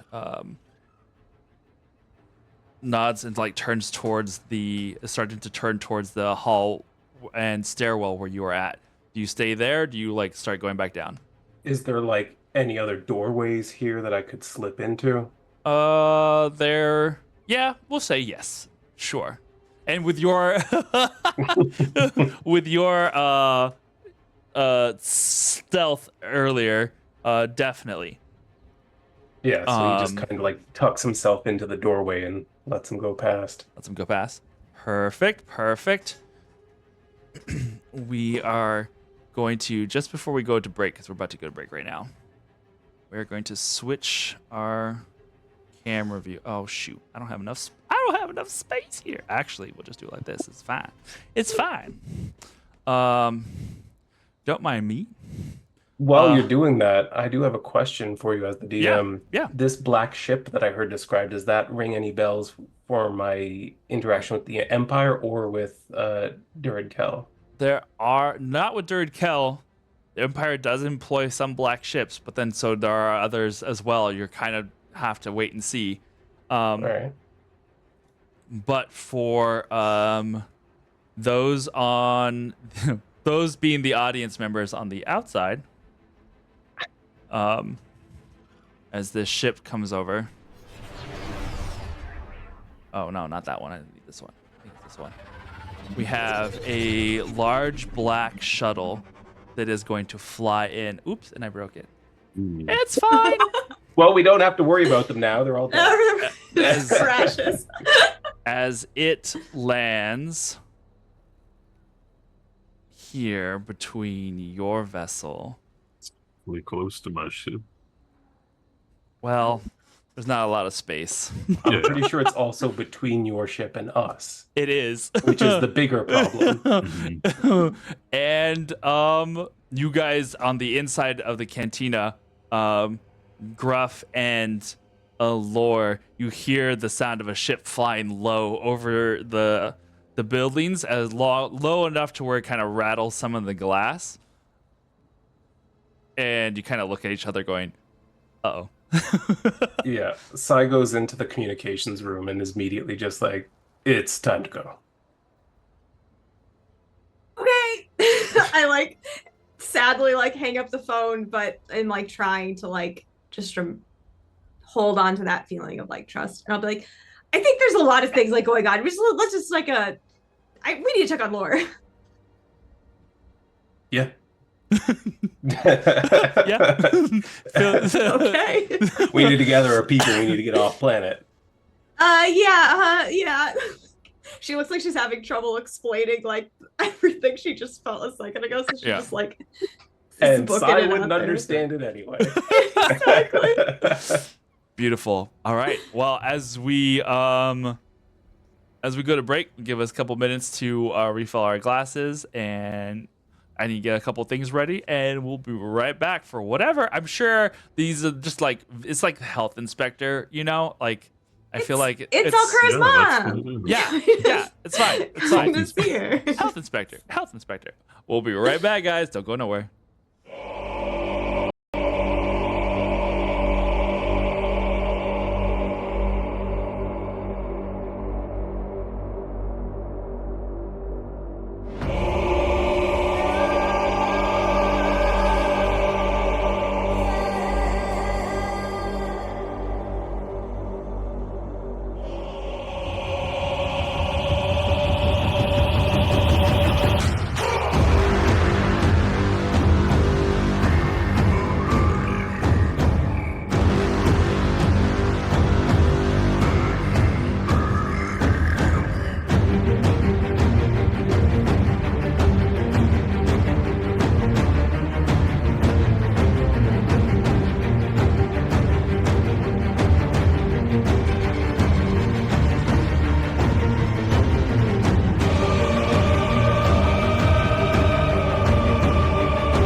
Uh-oh. Near. Sandra was like, I know this music. I do. I'm just gonna roll initiative. Okay. Welcome back, everybody. We're ready to go. Cracks knuckles. Alrighty. As you guys heard the ship fly by low overhead, and they're like the glassware shakes across the cantina. Sai, you slip into the comms room with Alkura as you had just managed to dodge Marcos as he goes down the stairs. Lore and Gruff, as you hear the ship go over, a little not but a moment later, you see Marcos quickly go down the stairs. He looks over at Gruff and Lore and just goes, he just kind of gives you the hand to just wait, puts his hand by his blaster and goes out the door. Sai and Alkura, what are you guys doing upstairs?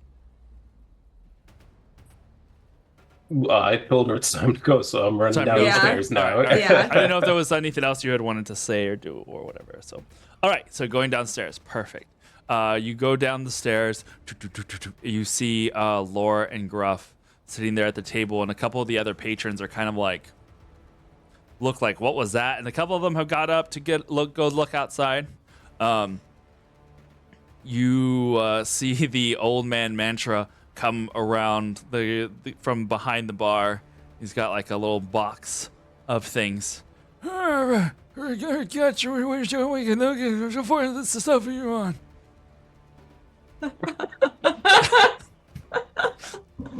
He just looks around expectantly at the people at the table who I'm assuming probably didn't understand what he said.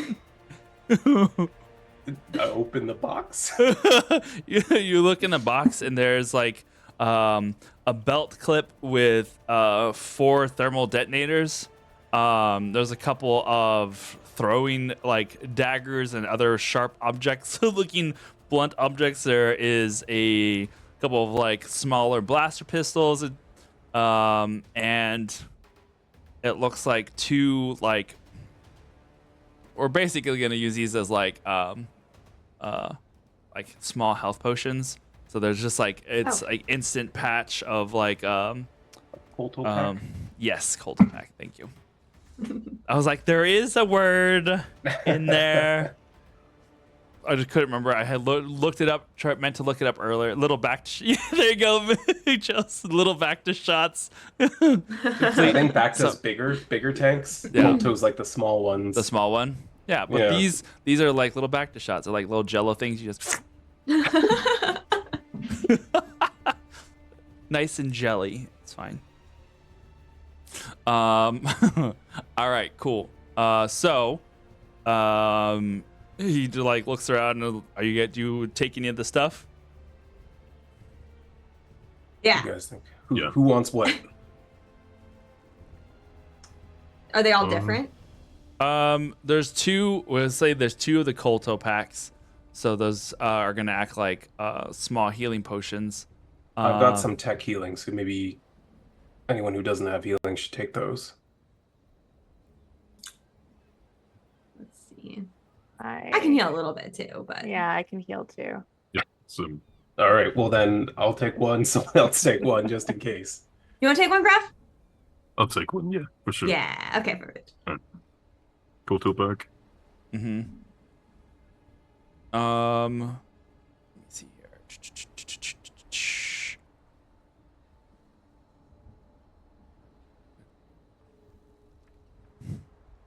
I think I was trying to see if it popped up on the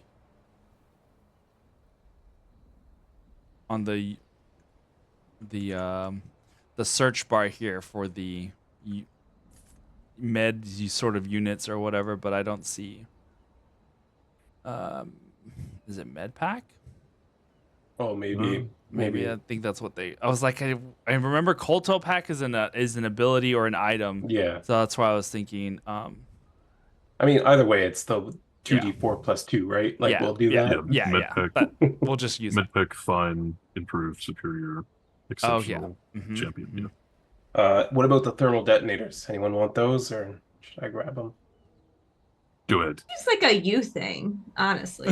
Yeah, but I mean, with your abilities, you might be able to do even more with it. But I don't know.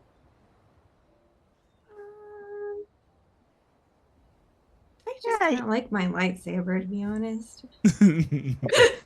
Fair enough. You got this. If you place them where you will, I can activate them as well. So Oh yeah, I have that ability as well, actually. fun enough. How many thermal detonators are there? 4. Maybe we should take 2 each and Okay. place them. And they are of the deadly variety. Oh, Ooh. Yeah, these might be good, like, landmine type things. Okay. the medpacks were what rank? The Just regular. yeah, we're just doing the small. Like he said, 2. Was it 2d4 plus 4? Yeah. We'll just say it's one of those because the other ones are a little more involved. So. Okay. All right, you guys ready? Well, you go. I'm assuming you go up to the door and Yeah. peek out. Peek out. All right. Yeah. Then I will switch this Is there, camera. Go ahead. is there a window? Yeah. There's windows.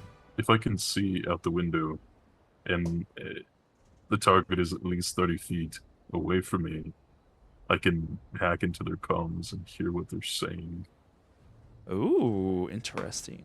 But I'd have to be within 30 feet of them. You're probably not 30 feet. Yeah. I was like, I know I just saw my little measuring tool unit.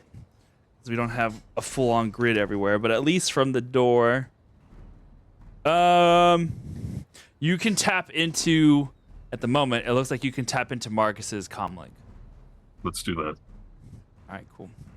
Okay, And so the he's rest gonna of use you take a peeky outside. Yeah. Yeah.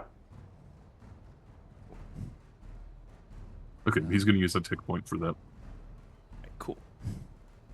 Think I can do this like this? Maybe. Ooh. Maybe not. Oh, whoa! You know what? We're gonna put it this way instead. I almost just ate it. That would have been great.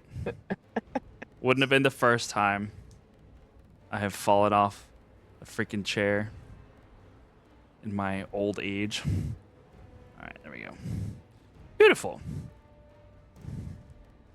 Oh, I'm just knocking over everything. It's fine. I'm gonna move you, tree. You're still there in our imagination. You see, as you peek out the window, what looks like an Inquisitor, Ooh. followed behind by 5 Death Troopers. Hmm. You hear your friend over the comm unit. This music got intense real fast. Like, can I help you all? And to which you hear the reply of this masked individual. We have interests here in your island. The owners of, he nods back behind his step, that particular vessel have something that belongs to the Empire. Turn them over and casualties will be light. Well, don't know what or who you think might be here, but that's just one of our transports. No one's landed here in at least a day or two. Sure you have the right island? I understand if sometimes the signal gets a little haywire around the old ruins. You look to each other. As you can you hear this conversation going over the intercom with Gruff. What are you guys doing? Is the Inquisitor close enough now for me to switch to him? No, Something because that right could be- now the Marcos is right at 30 feet, so Okay. he is another like 20. Yeah, I got you. He's another. That's he's that. actually another 30 feet beyond that, so he's at a 60 one. foot range.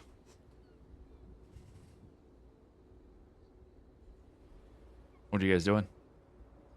I don't want my friend here to suffer an ill fate because of us. You're right. I think we ought to just take the offensive right away. They're all grouped together. I'm pretty sure I can throw both of these and, at least get the party started. You're muted. Oh, you're muted. I can pull Marcus with the force, like over here, like out of the way, Ooh. Okay. if that will help. Yeah. Okay. If All it at does, once? What? We do it all at once? Yeah, just. Is that smart? I don't know. My mom never told me how to deal with this. Okay, let's just go for it then, I guess. All right. Do you two have a plan? I mean, get him. Yeah. No, the other two. Oh, sorry. Do you have something you want to contribute all together? Well, I mean, if you're going to get him, I mean, I can, do my little saber throw thing and hit one or two of them.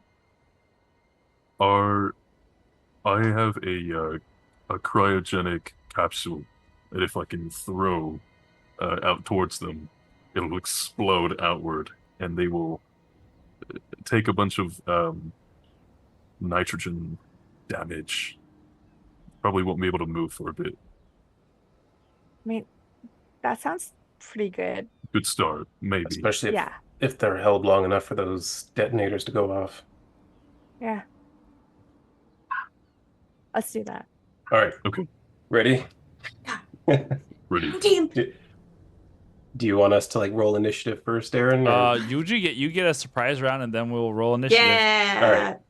Yeah. So Sai's just gonna immediately run out the door and towards them, and as soon as he's within 40 feet, he's gonna chuck both thermal detonators at them, and then Beautiful. turn towards those trees to take cover behind one of them. I'm like Beautiful. You need right to be- behind. Oh, sorry. No, it's okay. I just need to ask for clarification. You need to be 40 Oh. feet from the troopers, right? To throw them, yeah. To throw them. Okay. So that puts you.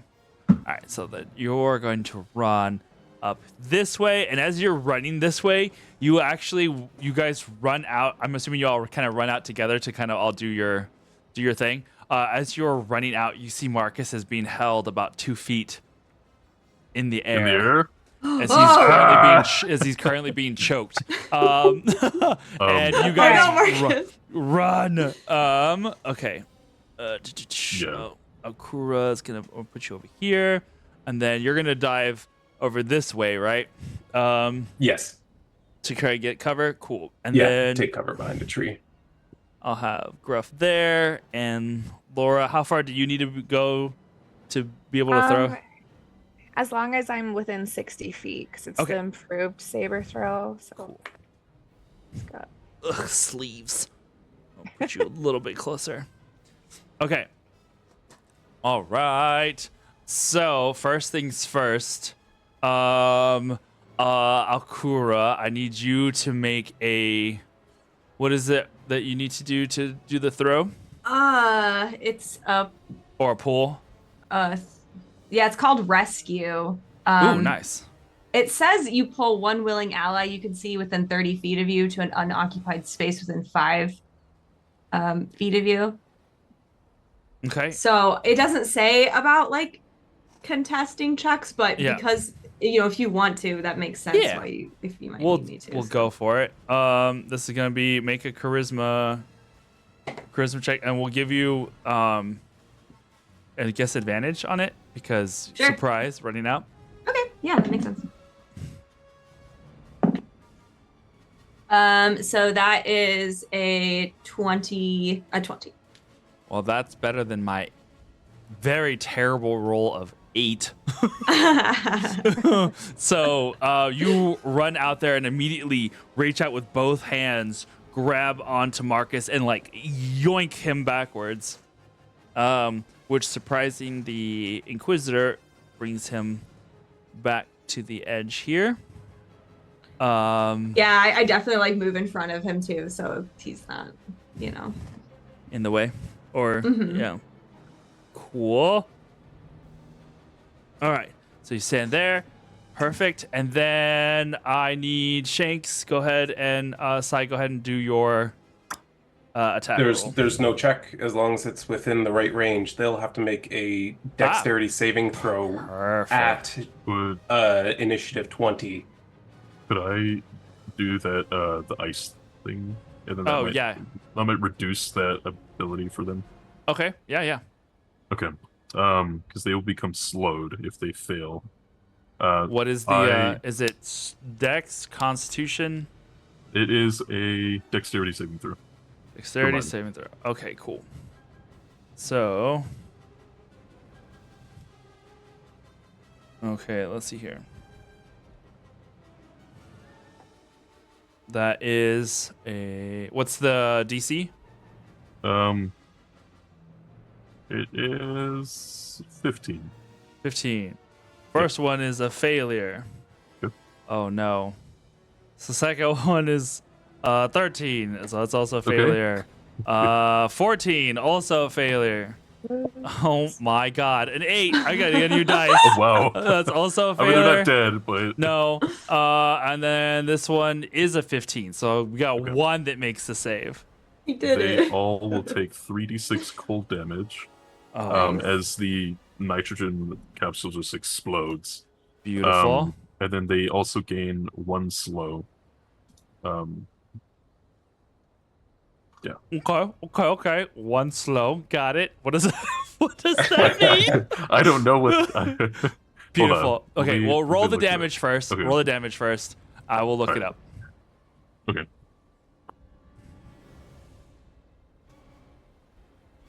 Nice. That is 12 damage. 12 cold damage. 12 cold damage each. Yes. Except for 1, right? Okay, so Except for 1. And then if they pass, they take half that, so 6. And they aren't slowed. ding 6. Okay. All right. So as this goes off, you Gruff runs out there, doosh, doosh, doosh, big Lasat legs, pitches this capsule that flies over in the air and then bursts in smoke. As this like frozen smoke like happens, this all happening simultaneously as this like explodes over the dust troopers. You can hear them like start shouting, "Go for cover! Go for cover!" It looks like there are 4 levels of slow. Right. And the first just level, one so if it's 1, so they reduced speed by 15 feet. Nice. So that's dope. Good job. Yay. Yeah, Okay. especially because their speed. Yeah, so the speed is halved basically because they can only move 30 feet. So beautiful first round. Laura, were you gonna toss something? Yeah, she's going to toss her split saber, the purple one, at the Inquisitor. Beautiful. And that is... Oh wait, I can do. That's a 25. 25. 25 hits. Okay. That's 11 damage and 1 level of slowed. Oh, Nice. That's Very another level nice. skill. Yeah, and Oh yeah, because I if- guess the other guy. yeah, and if anyone hits the Inquisitor before like the end of the next turn, they take an additional 1d10 damage. Nice. Okay. Beautiful. All right, so your blade goes out there as the smoke goes off. The blade goes flying forward, and you can see the Inquisitor grabs his blade and immediately like tries to deflect it, but doesn't deflect it in time, and he stumbles back into the cloud. Let me have him make a saving throw as well. That's All right, he did succeed. So we'll just say that it's all at the same time. So then that's -6 there.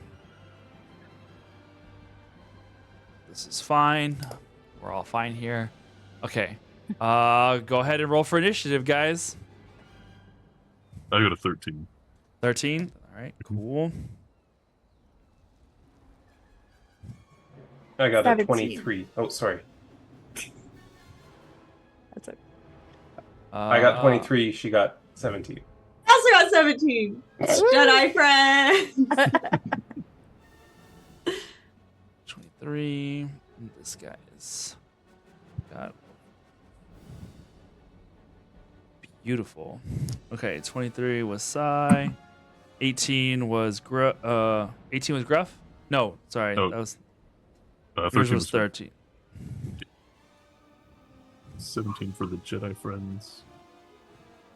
Which one of you wants to go first? You want to go first? Sure. Yeah. All right. Yeah.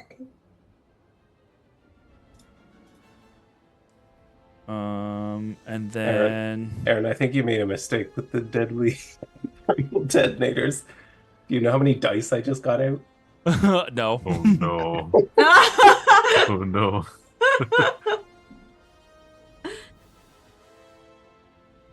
Oh wow. That's a and then- lot. Sorry, lethal variety is what you said, right? Deadly. Deadly. No, I said deadly. You said lethal. That's why I have lethal up on my screen. Oh. Oh, did I? Okay. Yeah. Whatever. I got plans. Okay. There's Go going to for be it. a whole new crew of enemies inside the ship who come out. Okay. You throw these bombs, hmm and they go off on initiative 20.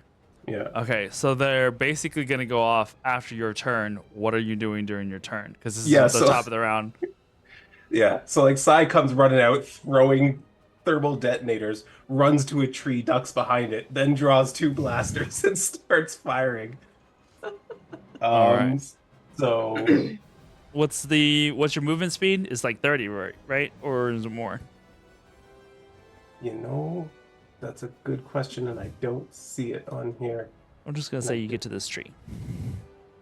Okay, that works for me. Whatever. I'm not gonna It work. is I'm 30. not gonna. Okay, I'm not gonna sweat it. All right. La la la. Yeah, and I believe I was given, what do you call it? Inspiration by Dreamy at the beginning. Yep. So we're gonna go ahead and that's an 18, and that's a natural 20. Shit! Yes.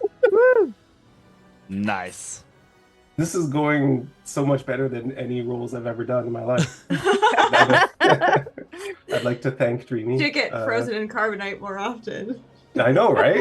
All I needed was a good night's sleep. Really.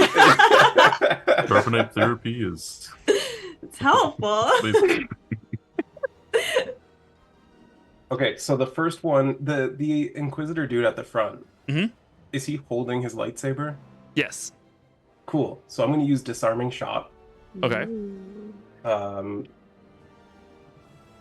And so that's going to add an extra what's my superiority dice? Oh my gosh. There's too many things on this sheet. Yeah. Nope. I think I it's will. D6. I want to say for the scout Okay. break. Yeah, I will Yeah. I will take your word on that because I just don't know. Okay. Oh, and I'll roll them all twice, I guess, because I have a crit. Oh yeah. All right. So the first blaster shot is going to be 18 plus 5. So 23 That hits. damage. No, it's Oh, 23 wait. damage. It was a natural 20. Oh, yeah. Okay. I forgot. 23 damage. Got it. And he's going to have to make a DC 16 strength save.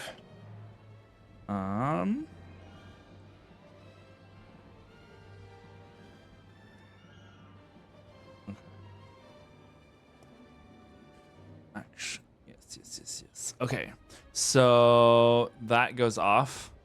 You fire your blaster, rockets across the space, and like he'd already started to step backwards into that mist, that cryogenic mist. And so he kind of, just as he starts to disappear, you see that blaster bolt fly towards his hand. He needs to make a strength saving throw, you said? Yep, DC 16. Beautiful. Okay. All right, that's a total of that is a 15. So I guess that is below. He drops the He drops his lightsaber. Drops the lightsaber. Nice. Beautiful. Yeah, and then so as he fires his second of 3 shots now, he calls out, "Lore, grab it!" Nice. And then I will take my second shot. That's a 12 plus 5. No, because it's been so long. That's okay. That's a 20. That's a 20. A total of 20? All right, that does hit. Yes.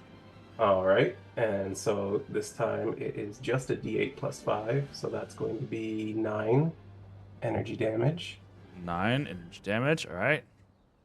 And then the third shot will be also a 20 to hit. And this time a 10 energy damage. And I'll mark off my ammo used. 1, 2, 3. Okay. And Beautiful. that's end of turn for me. All right. And then the things go off. Now the explosion. So he like steps backwards, and there's like this explosion rocks the front of the Inquisitor's ship. What is the total what is the save that they need to make for this? It's a dexterity saving throw. DC is 22. 22. Okay. Beautiful. All right. And it's a 20-foot radius for each of them. So yeah, and I'm imagining you're doing it right there in the center, right? Pretty much, yeah. Yeah, that's gonna cover all of that space. Lord have mercy. Okay. Where do I have? I'm gonna use a different die because that one was betraying the fuck out of me. All right, let's see here. So we're doing the troopers first, and Okay. troopers first is a 17, a 21, Nice. a 27. That's a pass. A 13, which is in the fail. A 24. 2 passes. A 20. No, 21. Sorry. Can't math. Still a fail. Still fail. This one is a 25. 3 passes. That's all 5 of the troopers. So Okay. 3 passes and 2 fails. Within half No, damage. sorry, 2 saves. Yeah, 2 fails. Yeah, and then the oh my god, this guy. And the Inquisitor is a 18. So that's a fail. All right. Okay, so 3 troopers passed, so they'll take half damage. And now I'm going to pick up so many dice and roll them. Yeah. 8. It's 10. I need 2 more here. Wait, really? Where are the other? I thought I got 10 out, but I didn't. I'll have to roll a second time. That's okay. You can do this. Okay, so that's 5, 6, 7, 8, 9, 10, 11, 12, 13, 14, 20, 26, 31, 37, and 42 fire damage. Okay. And then there will be kinetic damage as well. Beautiful. 3, 4, 5, 6, 7, 8. Okay. Well, yeah, and 10d10 kinetic damage as well. So that's 6, 10, 20. Oh my gosh. 30, 36, 43, 50, Big. 61. 61 kinetic. damage. Yeah. I think it should just be the one detonator, to be honest. I don't think I should get to have thrown 2 of those. You know what? It's fine. I'm not worried about it. It's fine. It's fine. Okay. Are you for real? I just did like 100 damage.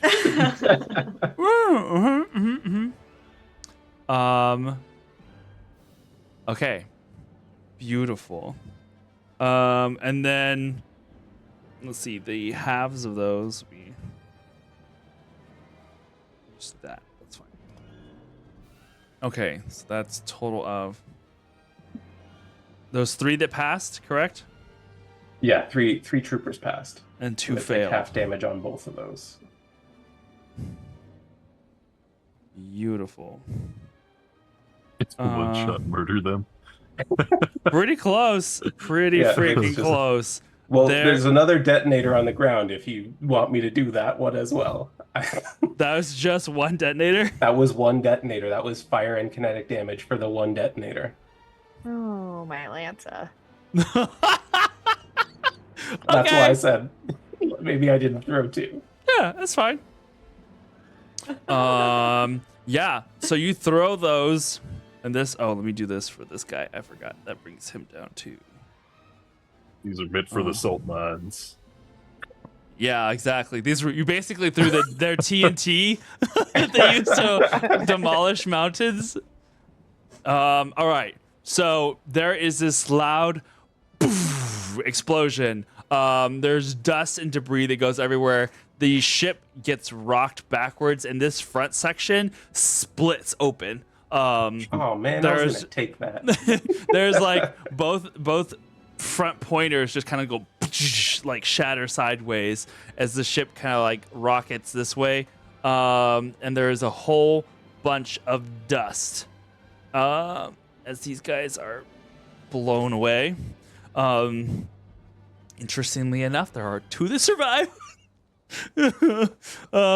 But just very barely. So we're gonna take their turns next then, if that's the end of your turn. That's the end of my turn. Jesus.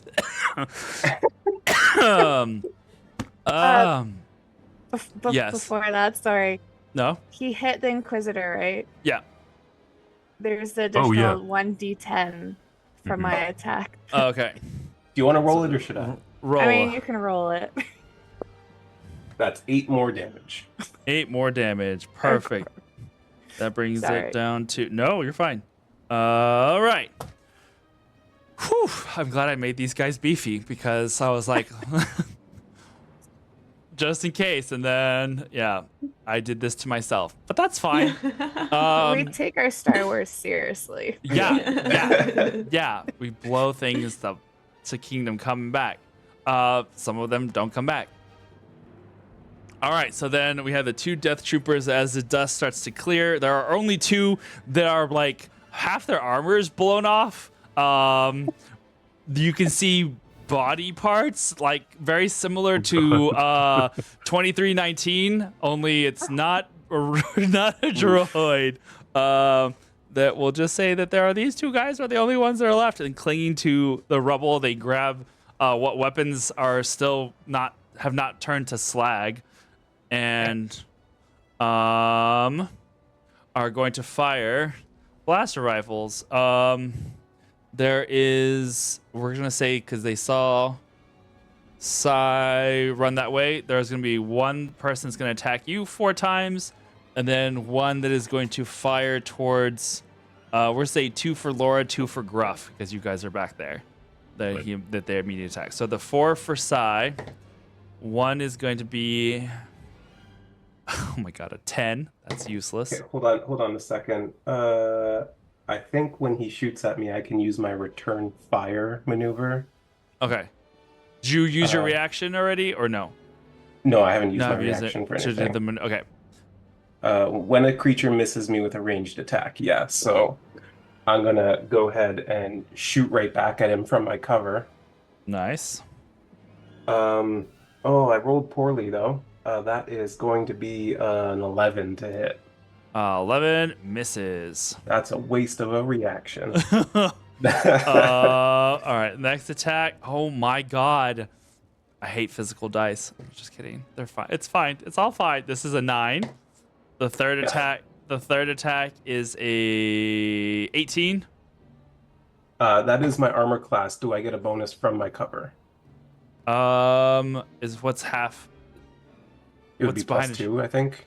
Okay. So we'll say +2. So Right, is that then it hits the tree. Yeah. And then the other one is a 17. Yeah, it's a miss. All right. So all 4 shots fall. Yeah, super fast. Dodge.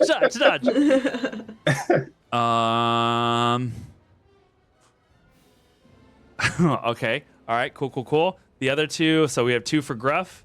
Oh my goodness. All right. You dice are going over there. That's definitely a miss. I rolled. I am not rolling above a 10 for most of these. We're just that good. Or this Force is crew. with us. The force is Yeah. with us. Yeah. Both. So I rolled a 2 and a 3 for Gruff, not counting their bonus, which Their modifier. their modifier did not bring it up past 10 at that point. Okay. Here, I am one with the force. The force is with me. Yeah, basically. Laura's on the other hand. Laura is a 22. I'm going to see if I can do a deflection. Yeah, no. You can't saber deflect? Well, I can. I was going to do a deflection, which is something different. I just add to my AC, but it only rose it to 17. So. Oh. Can't you do the thing that reduces the damage? Or is that a different Jedi class? No, yeah, I can. And then the second attack is a 17. Okay, yeah. So they will both hit. She will try to do the saber reflect for the second one. Okay. And these are d8s. This is a d8 and this is Rolf is going to use a reaction to shield Laura. Oh, okay. Yeah. So you get a +5 to your AC, if that helps. That does. Okay. That's I'll get rid For of that both crit attacks points. or for one of them?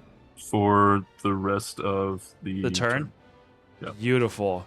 What does this ward look like? Is it a boot thing? It would be a boot thing because boot would always be next to Gruff. Yeah. You see a net be thrown over towards Laura, and then it activates, and there's this hexagonal mesh bubble that pops up around her. Beautiful. All right, cool. All right, well that ends the trooper's turn. It is now Laura's turn with Alkura on deck. okay. So, You are she is. right there. Didn't really think about what I was gonna do. You're like, I figured they'd be dead by this point. Is there any more detonators on the ground? Like, would she notice anything, or is it safe for her to go up? I think we retconned that I only threw one. Okay. So because that was ridiculous. Okay. So who is alive still? We have 2 troopers and the Inquisitor. Okay, she is going to go after the Inquisitor. And you have to bear with me because she's got her regular action, then the extra attack, and then the Yeah. bonus action. 2 weapon fighting. So I'm just going to roll 3d20. We're just gonna say that you managed to get up there. I was like, I don't think your movement speed would get you there, but whatever. We're just gonna do it. Yeah, okay. She's definitely going to fail 2 of them, and one of them is going to be a 16. 16 misses. Okay, so all 3 of her attacks Is miss. part of his AC dependent on him having his weapon? Just out of curiosity. No. Mm-mm. Okay. Nope. So yeah, she misses for all 3. Nice. Which I think is one of the weird things about, like, that's a whole separate topic, but like it is one of the weird things. He just says heavy combat suit, and it says nothing about his saber. I would think that would aid your AC, but for whatever reason they don't. For some reason, my 2 blasters aids my AC. So. Yeah. Oh, well. Like I said, I'm sure that this is not a perfect system, so it's whatever. Okay. So you come over, and as you start swiping him, you see that he is a Mirialan, the green. You can see the green. There's like this little bit of green skin that you see around his neck because he does have his face covered with a helmet. But you can see the flesh of his skin as he kind of like dodges to the side. He very much does that, like, not quite like, what is it called, like the almost like Ip Man or like martial arts experts that just barely move, but just enough to where like the blade goes sidestep. He like ducks around. All right, cool. Anything else you're wanting to do? No, that's all I can do. Okay. As you are doing that, there is the voice in your head that is whispering at you. It just says, good. That's it. Oh no. All right, then that means Akura, it is now your turn. Okay. Marcus, this spot, you just like shoved him back. He's like, whoa, thank you. Oh, anytime. And then I will go assist Lore. Okay. I'll go to Marcus first and be like, if you need to hide or whatever, you'll go for it. And then she'll Go ahead, run away. We got your back. Yeah. He's gonna go inside. All right, cool. And I ignite my lightsaber. Yeah. Nice. I immediately go into, let's do, I just had it. Oh yeah, I want to do Neiman form. Yeah. So I think it's a bonus action when I do a form. So Okay. that is my bonus action. And then it just means that I can use my charisma instead of strength modifier to attack. So it's like kind of extra focused strikes. Perfect. So first attack is a 21. 21 hits. Cool. Nice. And then second attack is I don't know if that one will hit. That is a 16. 16 misses. Okay. Damage.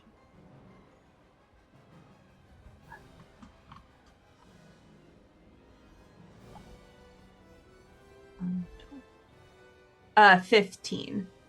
15. Wait, that one also misses. It's Oh, no. 15 damage for 15 the first hit. For the first hit. Okay. Because I just have 2 attacks.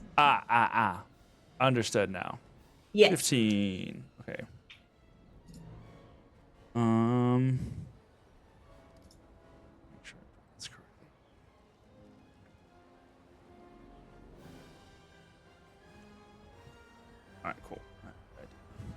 You see that first strike, he still he dodges, but you manage to catch him just like a little bit on the arm as he like still is like trying to dodge before he is able to bring his weapon to his hand. And he does so, reaches out as the weapon is there on the ground, whoosh, flies up into his hand, and he ignites both sides of his double spinning saber. All right, he is now going to, let's see. He's going to attack you, Alcora, because you were right in front of him. Sure. I'm afraid of all of my dice now. I just want this guy to be cool. I just. Okay, so I rolled. Wait, what is happening? Oh, I was like, what the heck is this? All right, there we go. I was like, one of my ambience noises switched, ended, and then went to something else. And I was like, that's not Star Wars. Okay, cool. That's going to be a 27 to hit. So he actually hit that time. All right, let's see here. So this is going to be 3, 8, 13, 17 points of energy damage for the one hit. Okay. So as it's like it's spinning around, he like activates that spinning feature and goes vroof, right across the front. And he's gonna do his second attack. Let's see if the second attack hits. No, it does not. So as he like brings it around, he uses the momentum to spin back around towards you again, and you duck under it just as it goes right over your head like the craziest lightsaber lawnmower. Yeah, my eyes are like really wide, like. All right, that's the end of his turn. Gruff, it is now your turn. Okay, Gruff is going to he's going to move forward towards the stormtroopers. Over here? Okay. Yeah, the Death Troopers, right? Yeah. Do you want to move over here to rubble let's area? Let's get behind the rubble and then make our way around. Okay. How much movement speed do you have? 30. All right, yeah, we'll get you to the rubble then from where you were at because you were further back. Right there. He's gonna get off 2 shots. Heck well, yeah. I wanted to see if he can assess the situation with the ship real quick as he's running. The ship that just landed, where are the jets? The jet propulsion system, where's that at? There would be the undercarriage, probably undercarriage in the backside. Or the backside? Mhm. Okay. Alright, yeah. We'll have him get off 2 shots. And then Sai, you'll be up next. Okay. He's gonna yell out, we need your friend FTW to let us know the odds of us winning this one. Yeah. And he's gonna Okay, that's gonna be a And you're 17 to hit. the troopers, right? 17 Yeah, hits. the troopers. Yeah. Okay. That's E8.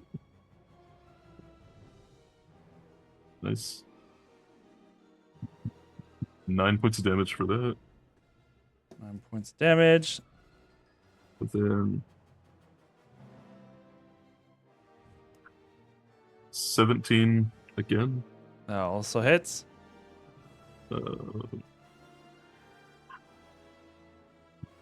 6 points of damage. 6 points damage. All right. And I'm going to.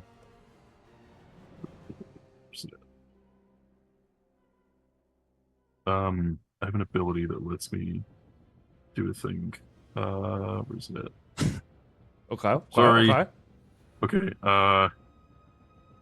Shredder bombs. I know I have it here. Basically, if I get a shot in, I can teleport myself. Here it is. Okay. What's it called? It is. Basically, just turned into Assassin's Creed over here. It really does. Where is it? Gosh. It's okay. We can come back around. Okay, that's fine. Yeah, see if you can find it, and then we'll come back around outside. What we're gonna do? All right. Well, basically, I'm gonna keep blasting. And then I've kept blasting. Got it. I think I'm gonna focus on the Inquisitor because I just saw it strike one of my friends. And Yeah. how dare.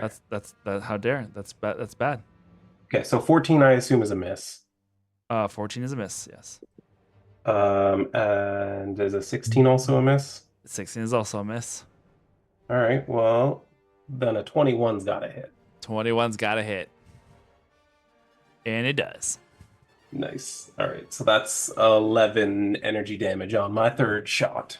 Nice.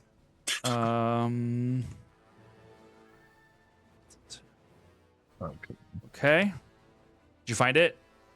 No, not yet. But there's another thing that I can do that Okay. will. Okay. That's cool too. So you fire off the Okay. 2 shots. You see one. He kind of just like tilts his head just enough where the blast goes past him as he's currently engaged with. I did have some sounds, just not a lot. And he like locks up with Okura, and as it's like locked up, he like dodges the second one, but then the other one catches him in the shoulder. And all right, so he takes damage from that. What was it you were gonna do, Gruff? Okay, so he has a thing where he can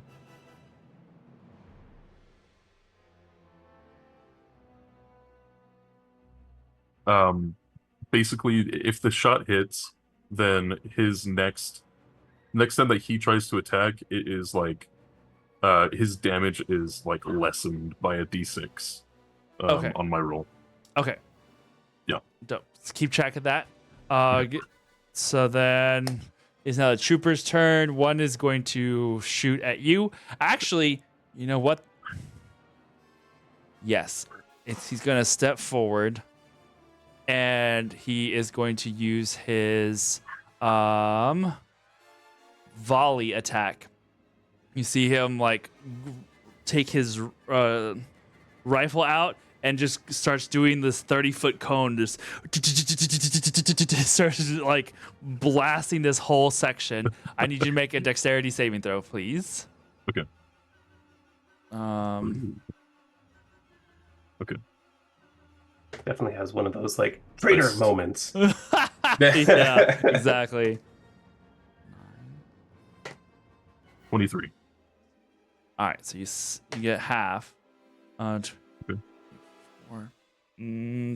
Half of 25, so 12. 12, yeah. 12 points of damage. 12 points of energy damage. I'm gonna use a reaction to basically it's the same thing as Evasion. what's the thing with the tieflings do? Oh, Hellish Rebuke. It's basically Hellish Rebuke. Yeah. Is that the fire I'm gonna back? do that.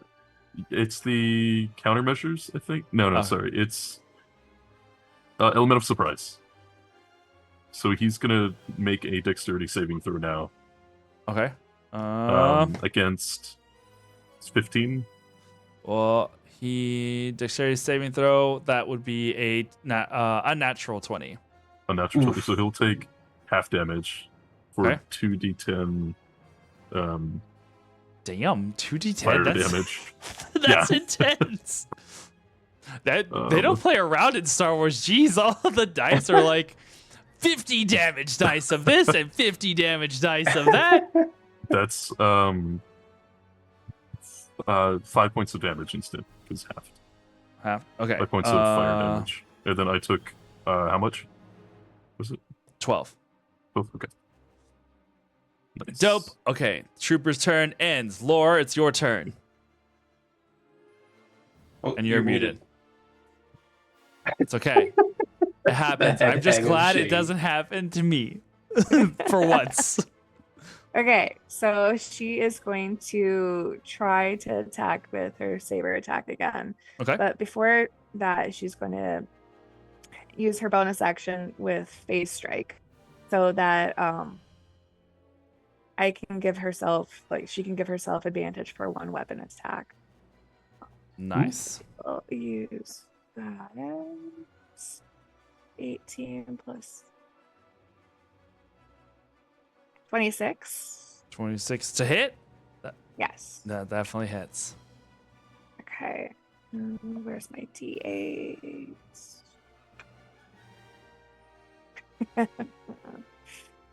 Yep. This is, sorry. So be a 6. A 6? Yeah, 6 damage. Okay. Hey, 6 damage is 6 damage, yo. Yes. She's going to then move back 30 feet, and because she used phase strike, it doesn't provoke any opportunity attacks. Okay. Nice. Push back there. And she's going to sort of like put one hand up to her head, being like, what the heck was that?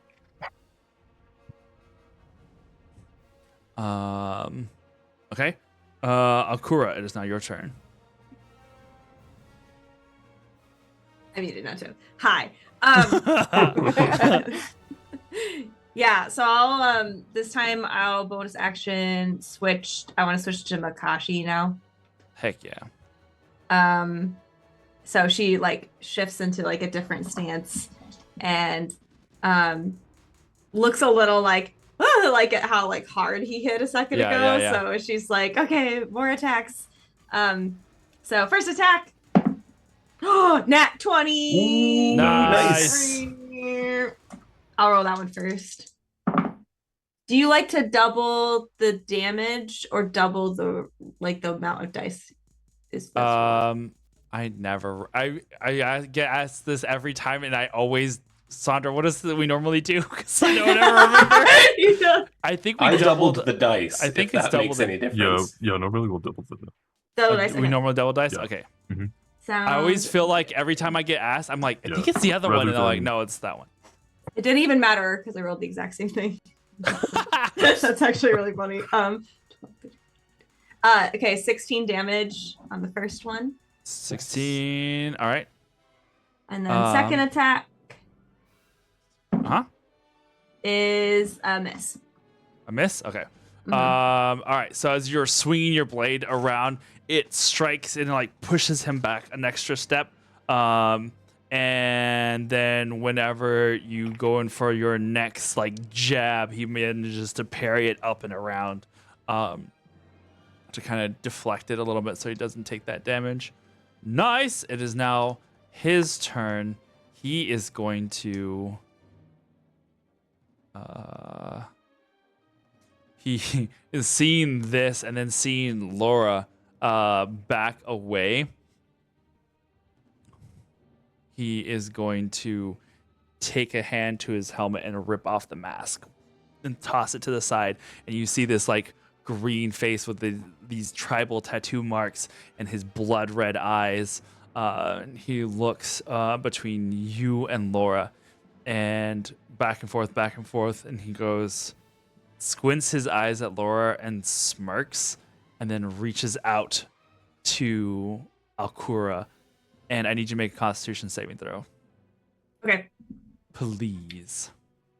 Of course. Of course. Of course. 13. 13. Beautiful.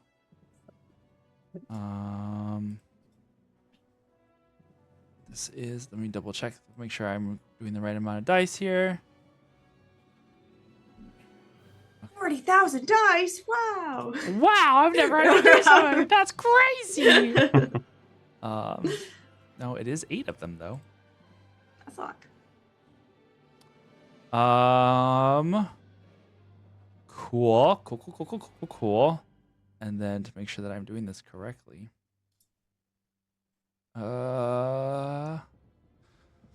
He reaches out, and you almost, Laura, you can almost see these like tendrils of the Force wrap themselves around Akura, even though there's no visible signs to anybody else. You and Akura can almost see these like tendrils wrap out from his fingers as he begins to drain the life from her.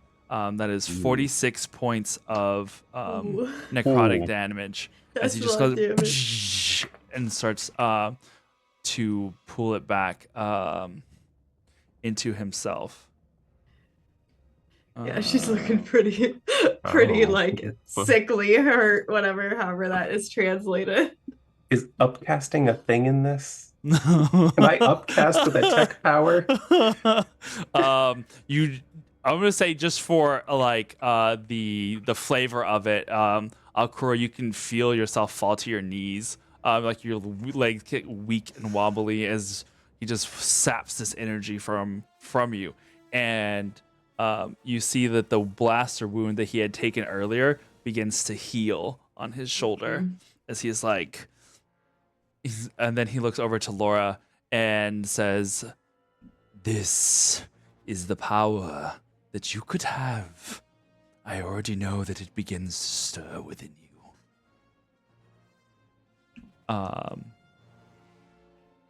And as if to cheer him on, Laura, the voice from within the back of your mind says, "Yes, just but a taste of what is possible."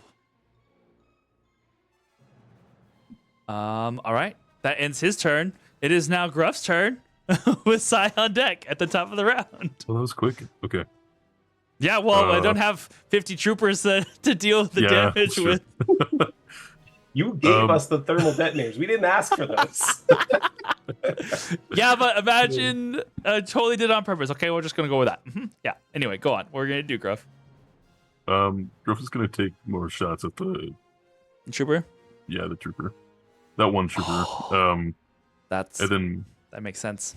I only did one trooper. It's fine. We're gonna. The other one's catching his breath. there we go. Okay. He's all, that makes Timmy, sense. no! I found the thing. It's called Warp Strike. So I'm gonna attempt an attack. Okay.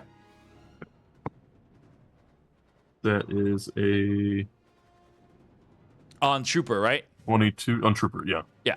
Correct. Hits. Okay. That's gonna be a D8 plus 3. That's 8 points of damage. 8 points of damage. As Gruff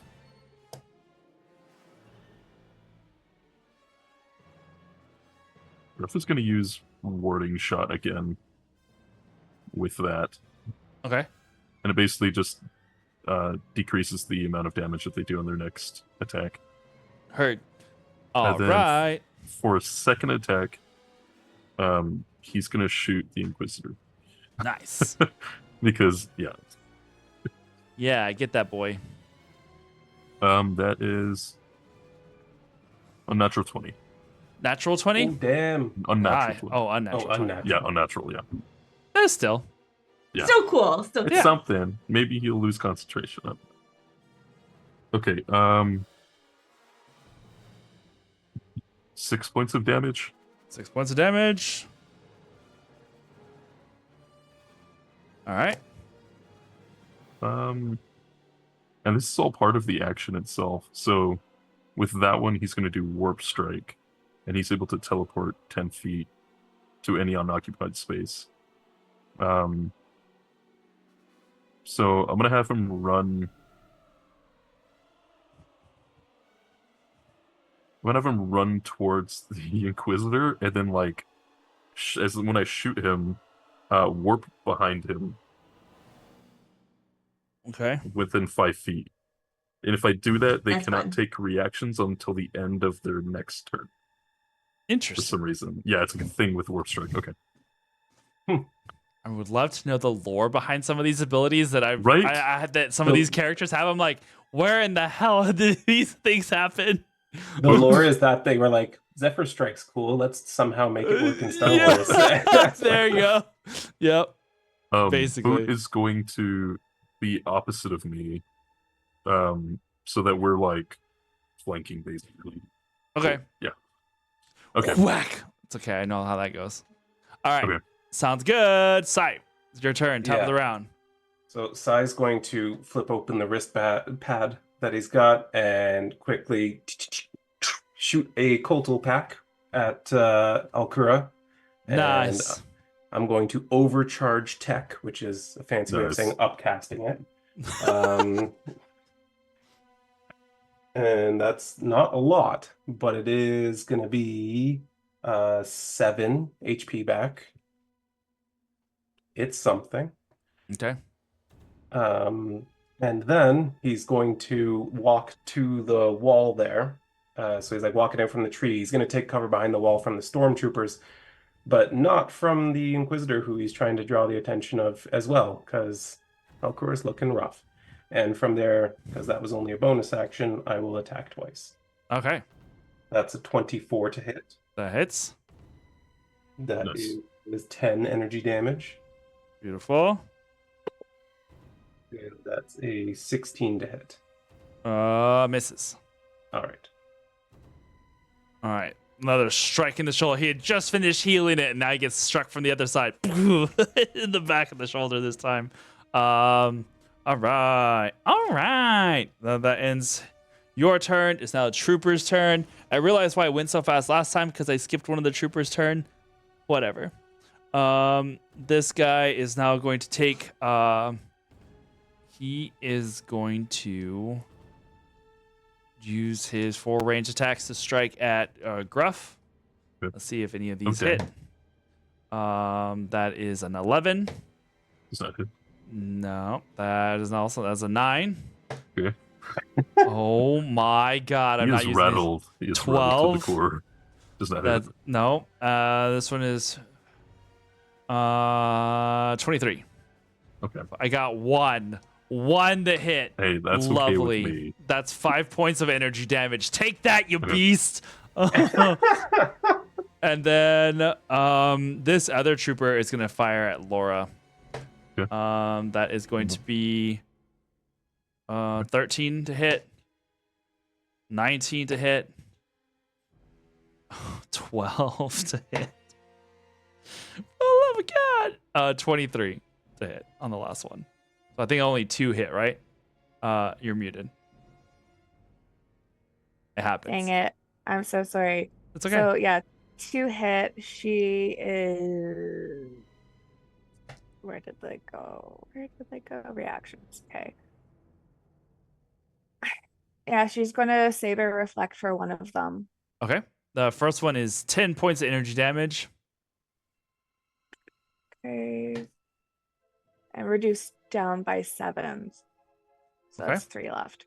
And then the second attack is also 10 to hit. Energy Okay. damage.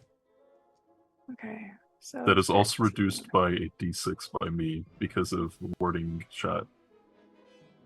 So, Oh. even more of This that was damage. not that guy. They got hit. That is- Oh, this wait, is a okay, different so then trooper. was There's it a second trooper. This was the other trooper. the one There's to the 2. left or the right? You had been hitting this one that was closest to you. This is this Mhm. guy that's over here. Okay, I haven't got So to this then guy. This guy was the one that was trying to hit you, gotcha, okay. but none of his hit. So Okay. Well, It was he's the he had 1 hit, I think, the 5 Oh. damage. oh yeah. Okay, I'm just So gonna then, negate that then. Okay, that's fine. Alright. All right, cool. Troopers are done. Laura, it's your turn. Okay, so she is going to use Saber Throw, but it's her Twin Saber Throw, which is one of her Force Blade things. Okay. So she's going to throw it towards the Inquisitor, and I'm hoping for a hit this time. Nice. Um, You got this. 26. 26 hits. Okay,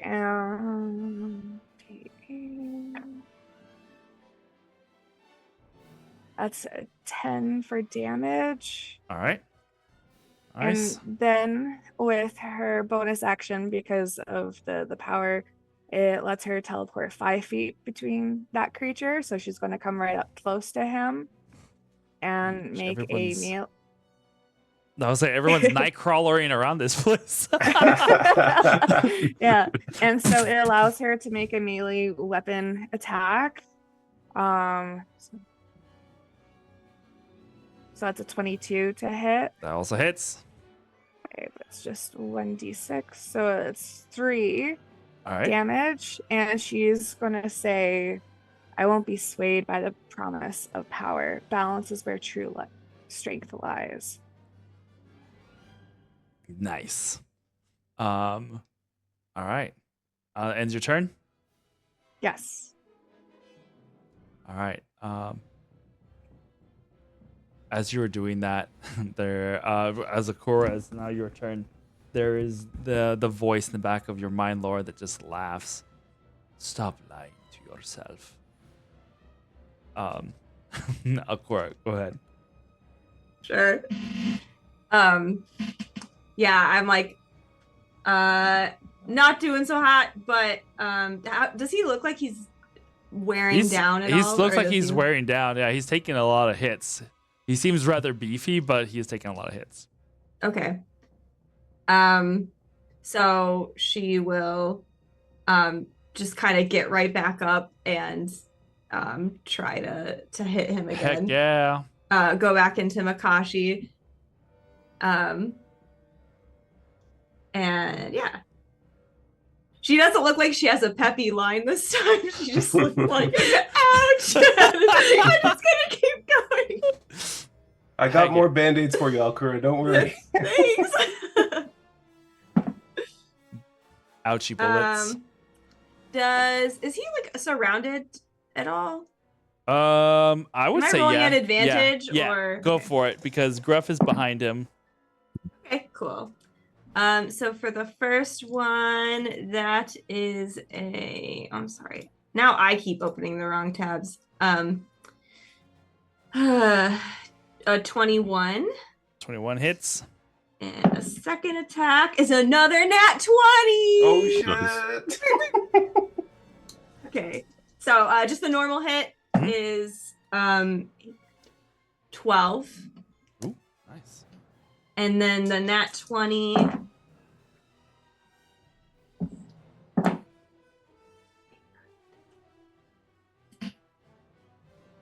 21 damage. Dang. All right, he's looking really rougher. Both of these attacks, like you can see the singe marks where your blades are like piercing through his saber defense. And he like is starting to kind of backpedal a little bit as like, he takes another hit. He takes another one. Nice. It is now his turn. He is going to snarl. He's gonna snarl at you and reach out and try and choke you. I need you making that Constitution saving throw. Is he like, stop? Oh, it almost rolled on a 3, and then it didn't, and then it rolled on a 19 on the die. So I think that is plus 6, 25. 25 total. All right, so you are not restrained. This is just the damage. Damage, okay. But it's half damage. Okay. Don't worry, 7 more HP coming your way soon. 12 points of what is this? She is still up by Force 3 damage. hit points. You can feel it just like he's like again like chokes at you, and you're like, ugh. You can feel your windpipe starting to crush in on itself as you bring up a hand, and you're just like, this cannot end like this. This cannot end like this. You like push back with the force so that it doesn't continue restricting, but you still feel bruised. Okay. All right, cool. That ends his turn. It is now Gruff's turn with Sai on deck. Okay. Oh my god. You can do this. Shit. Okay. I have back-to-backs, but I don't know how to get her out of the choke. No, she's not. I mean, it's just it's, Oh. it's like a one-time thing. It's Okay, not a okay. concentration Yeah. thing. Okay, gotcha. Same with alright. the drain life thing. It was not a It was continual like a thing. It's one-time- just a like a one. spell. Mhm. Okay. Yeah. All right, gotcha. Okay. So then Gruff is going to use this thing called Irradiate. hmm I touch a creature she within turned into range. Oppenheimer. What's going on? Basically, my glove becomes radiated with radioactive energy, I suppose, and then it so the Inquisitor has to make a Constitution saving throw Ooh. against 15. That is 11. Okay. So then he takes 3d10 necrotic damage, and you suffer 1 level of exhaustion. Mm-hmm. Very nice. Okay. Nice. So then let's do that.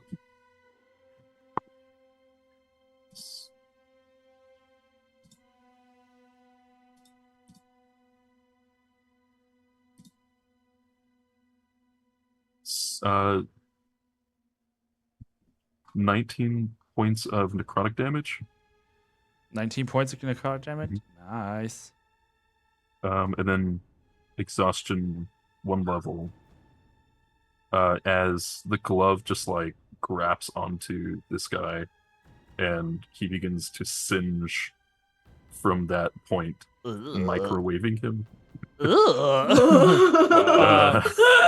I'm gonna say with the amount of hit points he has left, he's gonna fall to his knees in pain. And then Gruff will use for his other attack.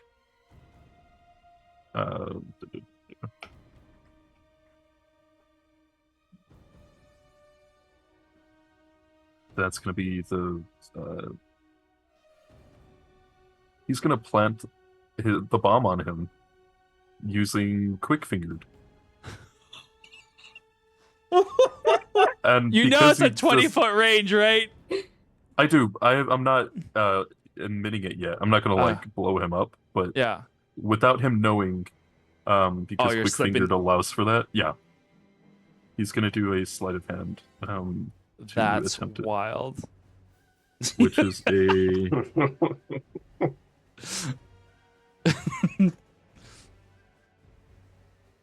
25 sleight of hand to do that. Was that perception? I guess if he was trying to One find. would suppose, think. yeah. Sleight of hand versus Yeah, perception that's makes sense. 18. Okay. 18. He didn't notice, apparently. Okay, I'll stick it to like what would be his belt, so he doesn't really feel it. You should just like slip it on his belt like it slipped on yours, just like click. Beautiful. All right. In the he's heat on- of battle, yeah. And that was a bonus action, so I still have my attack. I'm gonna use a vibro staff and just like attack him. And during that scene is when I think I would do the slip. That's a nat 20. Nice. Yeah. I want that to be non-lethal if I can. Okay. Well, All right. see what you got.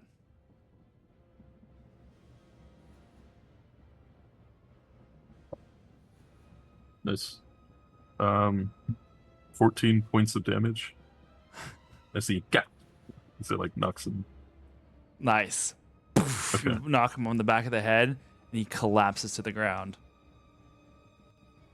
Gruff is just gonna prepare on for when if he needs to do that. Sai, what are you doing? You see the Inquisitor fall to the ground face first as he kind of like rolls over onto the ground.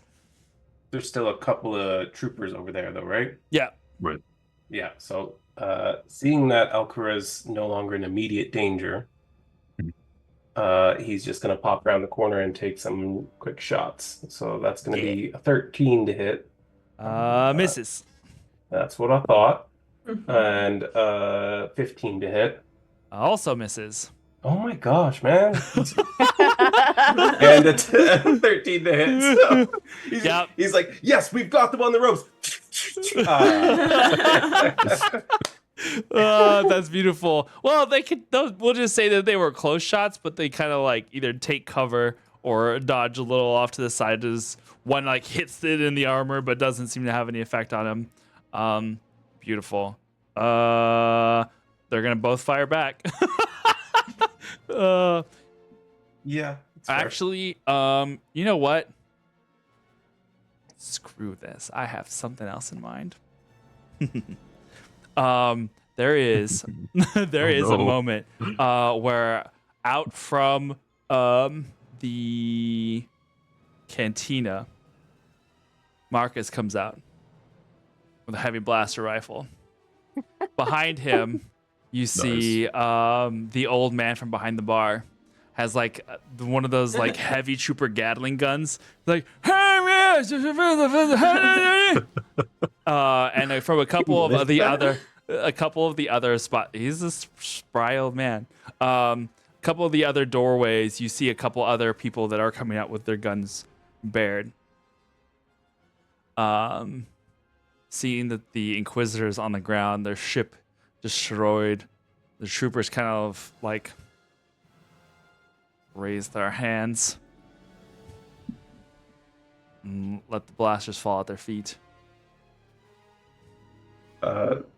Yeah, Sai walks forward and like sort of kicks the blasters aside and then goes around behind them and then just at point blank range kills both of them. Akura's like, ah! Wow. This is an area where these two don't agree, but when it comes to Imperials, Sai doesn't take chances. All right. Oh boy. While troopers fall to the ground, the Inquisitor rolls over, groaning. He's not dead, but he is unconscious. Lore. You hear the voice in your head again. You have so many more opportunities, Lore. You have such strength in you. Your friends, some of them are weak. Some of them could be of great use to the Empire. I will be watching. You feel that presence fade into the back of your mind. Not gone, but lurking. A part of you has changed today during this rescue operation. How much and for how long is unclear.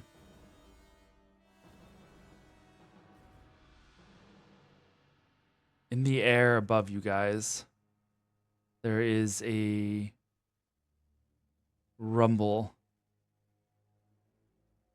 A ship that approaches but is not seen. You can hear the sound of thrusters.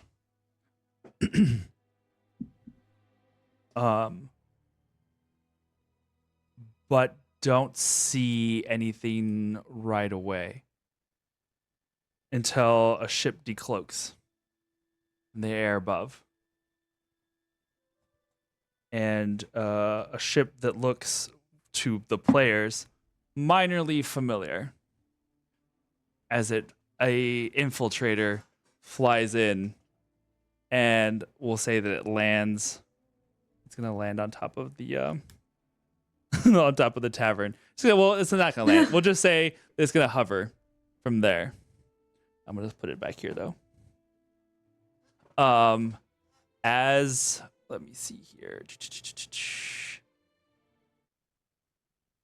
As it turns, you see the hatch open, and two cloaked figures jump down into the streets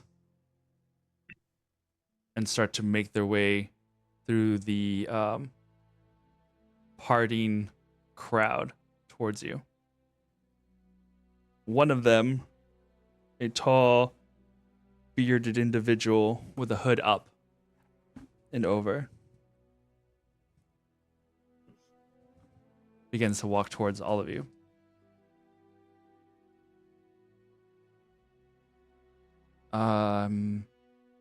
We came as fast as we could. Mark is called. My name is Duntillo. I hear you have some information.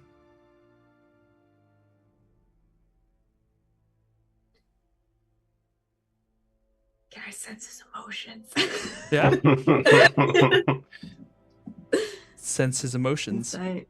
I'm glad we're on the same page about that. Yeah. Nat 20 Oh, again. shit. This dice is crazy today. Remember how I was just saying, you know, how some people can fake when they're rolling really good? I swear. I swear. All right, so I think that's a 27. You must be Total. using Mark's die or something. Yeah. No, they're sparkly pink. I don't think he'd use these. But 27. 27. Mm-hmm. As you reach out, you sense a strong connection to the Force and an earnestness from both him and the young woman at his side. I just like look to the others and I just kind of like nod, like he's good.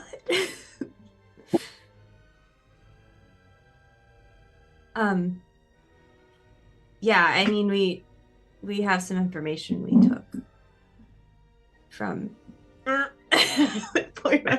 He looks back behind you, and then at the smoking crater and carnage of the ship behind you. There are not many who would be able to hold their own against the Inquisitors.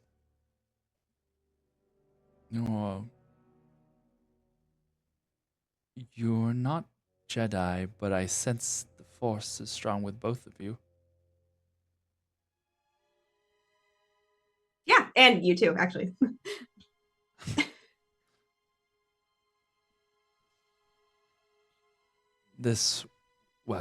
She's no longer my apprentice, but Neenan and I were part of the Order, and we are trying to help those who are trying to seek a way out from the Empire. We could use people like you.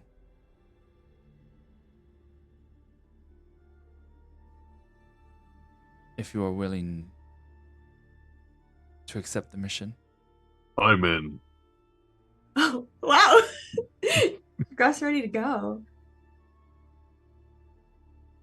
I mean, what is it? Perhaps you have heard of the Path. We try and find and help those who are Force sensitive and those who are lost to the Order, that the Empire is still hunting to help them find a new home, a new life. We have allies throughout all quadrants of the galaxy, but every little bit helps. If you are willing.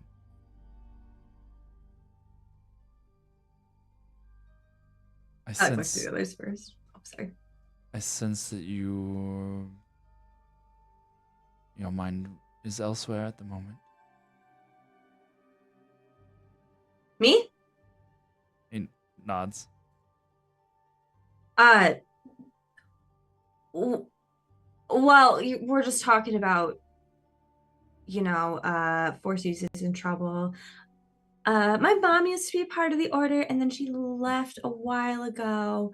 And I had a dream that she was in trouble, and now I'm really worried. And I tried to call her, and she didn't answer. And then I tried to balance. So like I'm okay, and she's like, I'm so wounded. I'm okay right now, but I'm definitely worried. I mean, if that's what your group does. It does. Perhaps we can help you find your mother.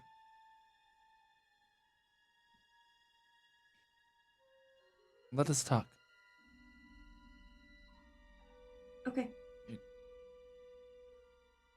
looks over to the young woman at his side and then back to you all. Looks over to Laura and kind of squints his eyes a little bit. But doesn't say anything.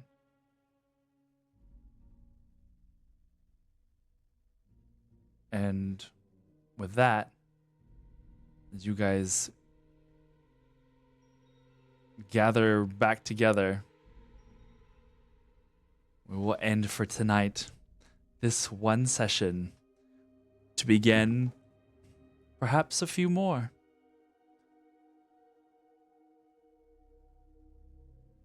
You don't got to twist my arm. Yeah. Woohoo! It's so exciting. All right. Well, I appreciate you guys' patience.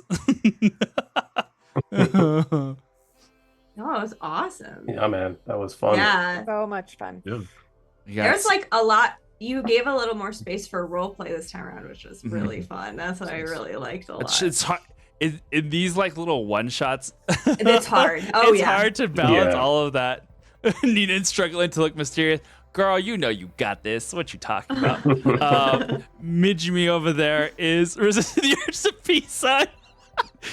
She is my fight partner and Padawan in Saber Guild. So Nice. Oh my gosh, you were in it. This was our the introduction of both of our characters as NPCs. Very Yeah. fun. So- I love it. Heard your love name. it.